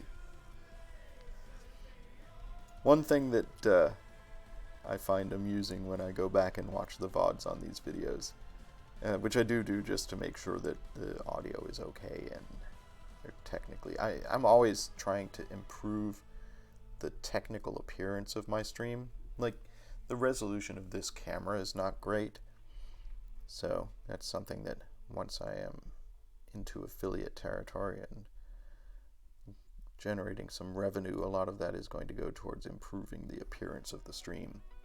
But when I'm watching the VODs, it's always amusing to me that my hair starts the VOD wet because I shower right before going live, and over the course of the stream gets more voluminous as it dries. It's always funny.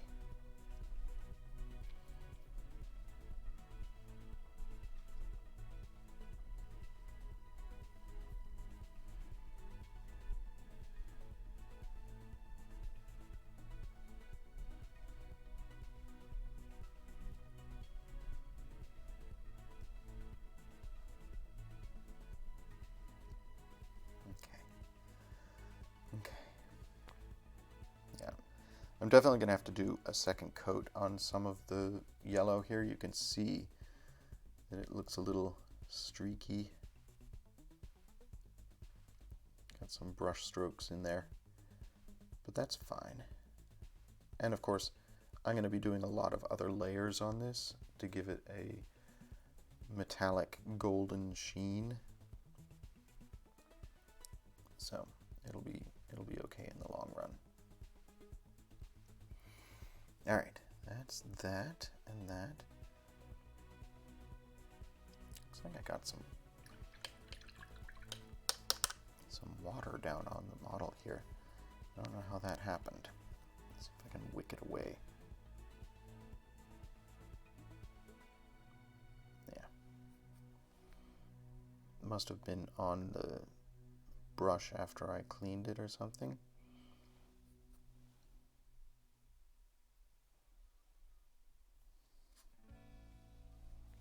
Do a touch of blue right here.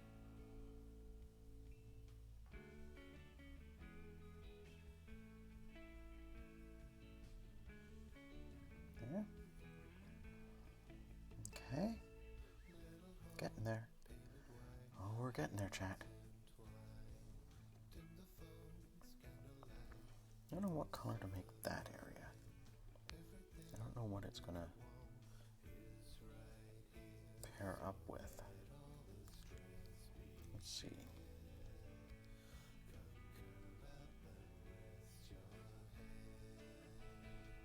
It's just sort of its own bit there. I'm gonna make it gray.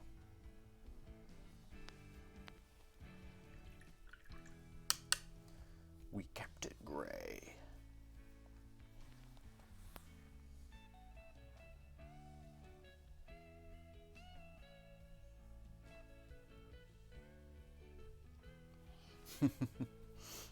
It's a good point, Sphere Song. It's not Memorial Day for everybody.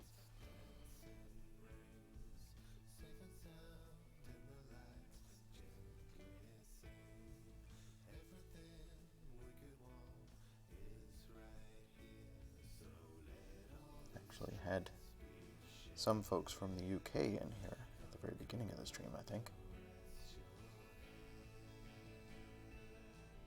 Okay.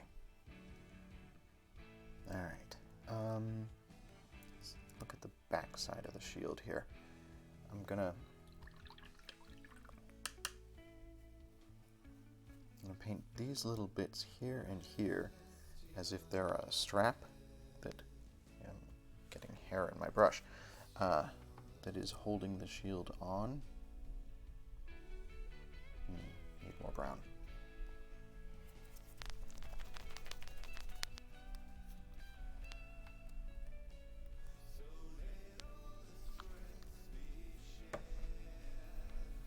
Almost 2 o'clock.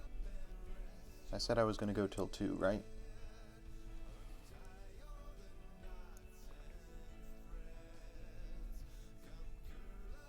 I don't even know if this portion of the shield is going to be visible.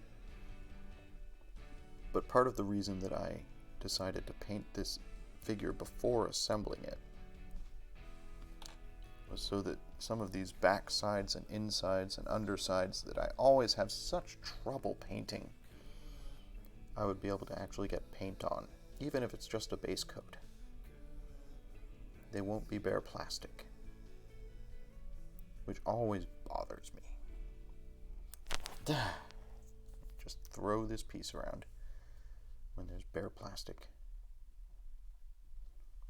that is potentially visible to somebody who holds the model at just the right angle. That bothers me.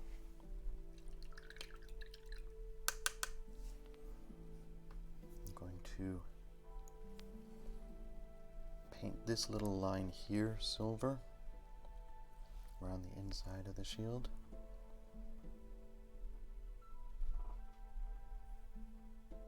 Well, not silver, it's gray, but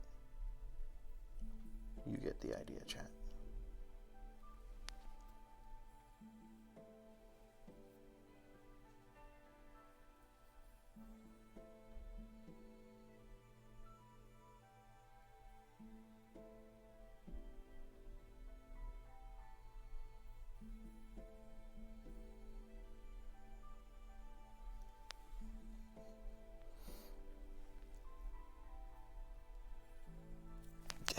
Man, it's tricky to hold this particular piece.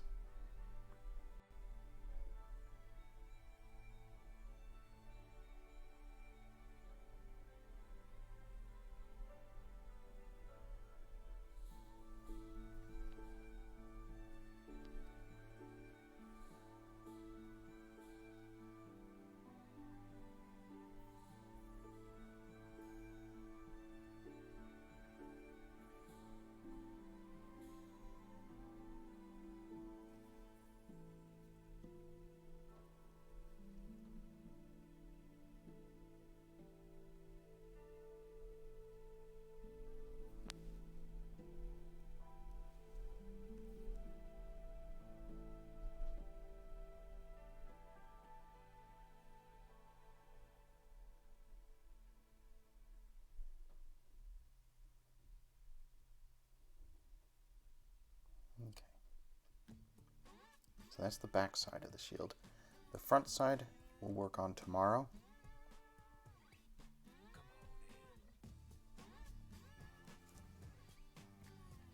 Because I want this to dry.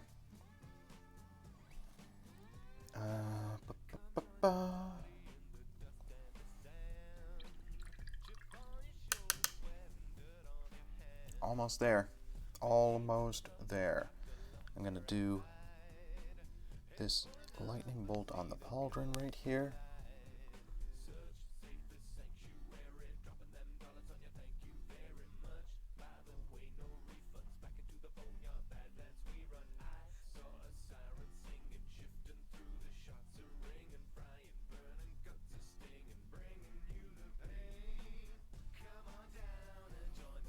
And once again on this side here.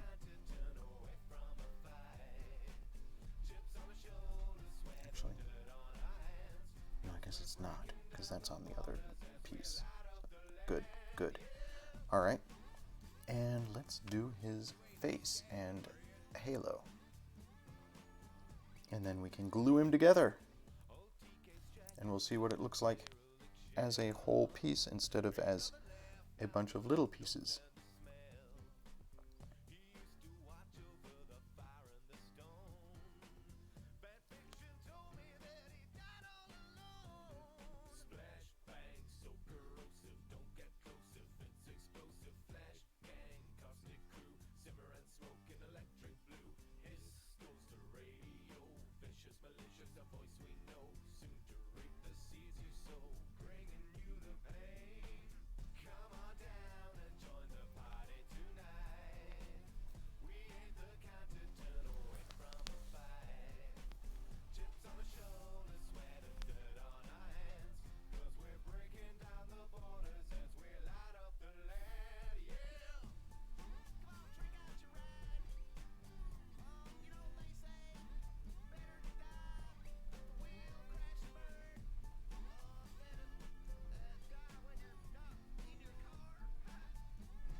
figure out something cool to do with the eyes there later.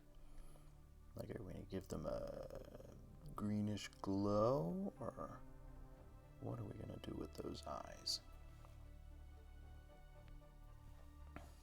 But for right now, I'm just leaving them empty.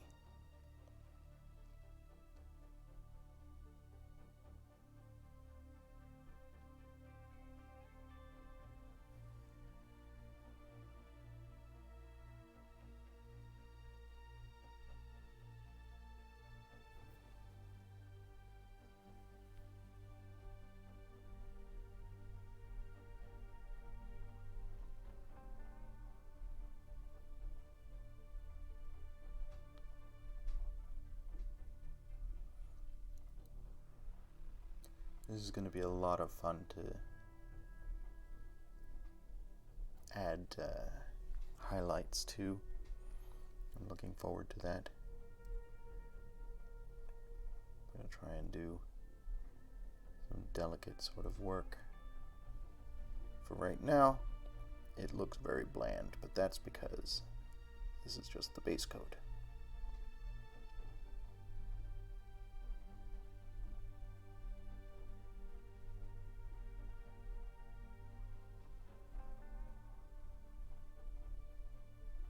But I think that is that.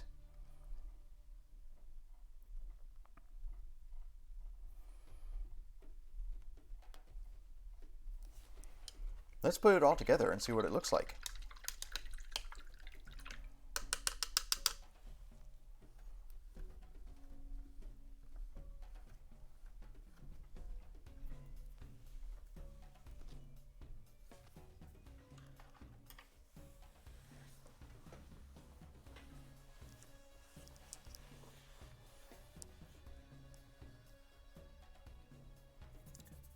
Do I glue it, is the question. I think I do. Like I said, this is a snap-to-fit, easy-to-build model, which means that it doesn't require glue. So I have to go very, very sparingly on the glue. But I think I want to add just a little glue to make sure it stays stuck. Primarily just to these holes here and a little bit around some of the edges. Not much at all. I really have to, I don't want too much glue. I do want some glue though. Come on, glue.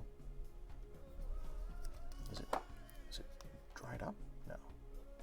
It's coming, it's just being stubborn. There we go.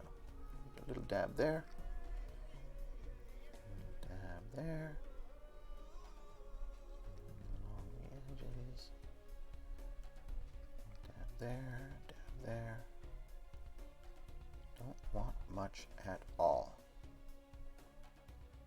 Okay, start with this piece, goes here.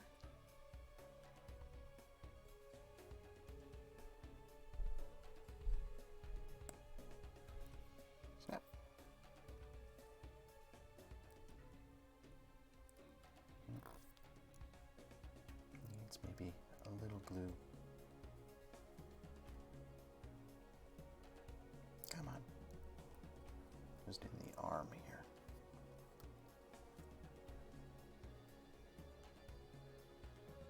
There.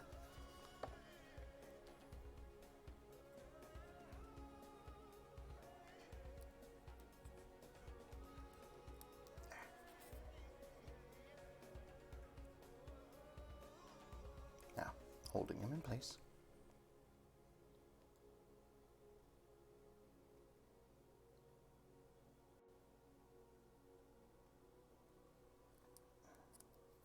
Okay.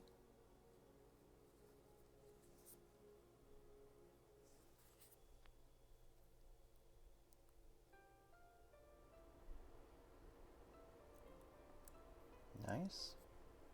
Nice.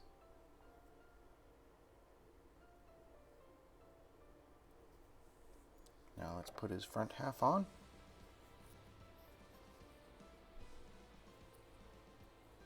Maybe just a a touch of glue around the inside here.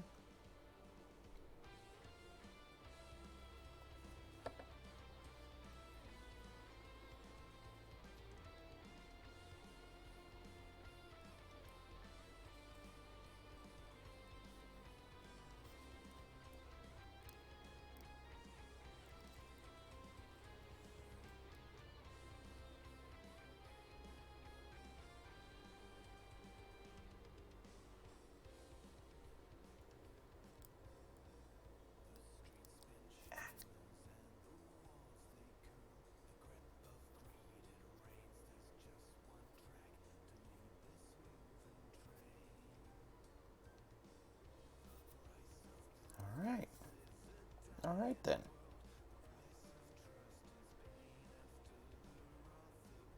Oh man, this is gonna bother me. Just here in the arm.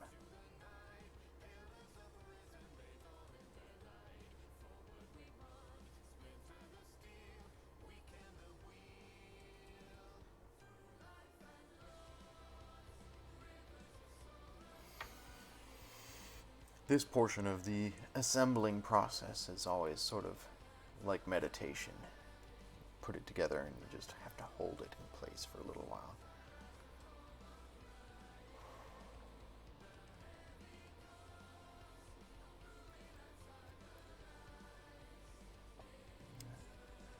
Doesn't seem to want to hold there. I wonder if I've got anything I can clamp it with overnight. The clamps! I might just put something heavy on top of it to hold it in place overnight. Oh, and he's got a big old gap right along here. I probably am going to have to go in with some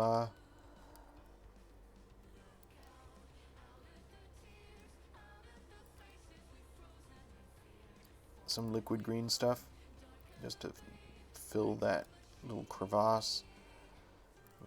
Fill here along the edge. I think I am going to... But there he is, in his mostly complete glory.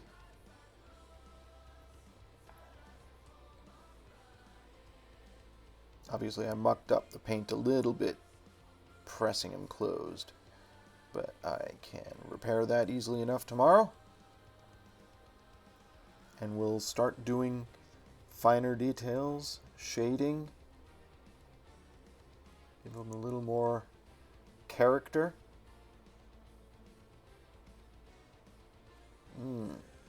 Yeah.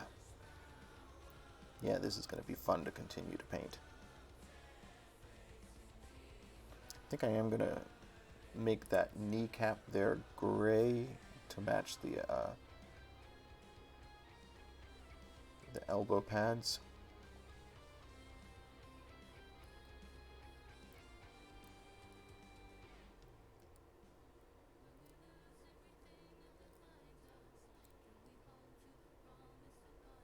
Pretty good though.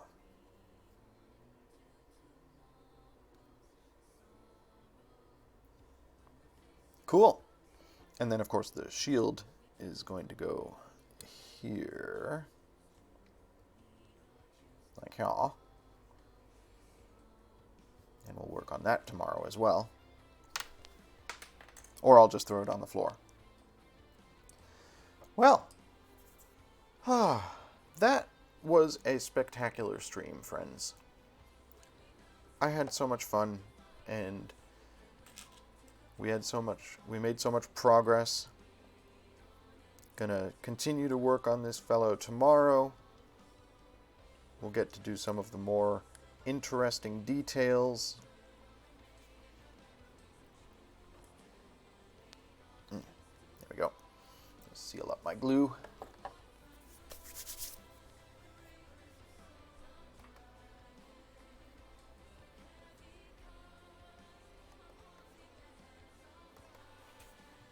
But I think I'm going to wrap up for today. I'm going to quickly eat something. We made it. Right there. We made it. Thank you. so much, everybody who joined me for this. Thank you for hanging out while we did some art, talked about philosophy, had deep thoughts, did some painting. This was a truly spectacular stream. And I'll be back tomorrow morning. Tonight, I believe Insidious Pie will be doing play-along games. So definitely follow Pie. She was in chat momentarily. I don't know if she's still around. But definitely check her out for some play-along Jackbox games and stuff this evening. And then at 10 p.m., my wife will be on to read a couple more chapters of Greenwich. Yes, there's Pie. Follow her. Amanda will be on to read at 10 p.m. at twitch.tv/merrimanlion. And tomorrow morning, I'll be back to continue to work on this little fellow. We'll add some more detail and start to make him look a little less blocky. Right now, obviously, it's a base coat. It's just a start. But we have some plans, and it's going to be spectacular when it's done. So I hope I'll see some of you tomorrow, and we'll see how Twitch feels about the chat now that we are at 50 followers. We'll set some new goals for June. All right, everybody. Thank you so much for joining me. Have a wonderful day. Have a good Memorial Day. And be excellent to each other. And enjoy doing whatever art it is you choose to do. I'll see you later, folks.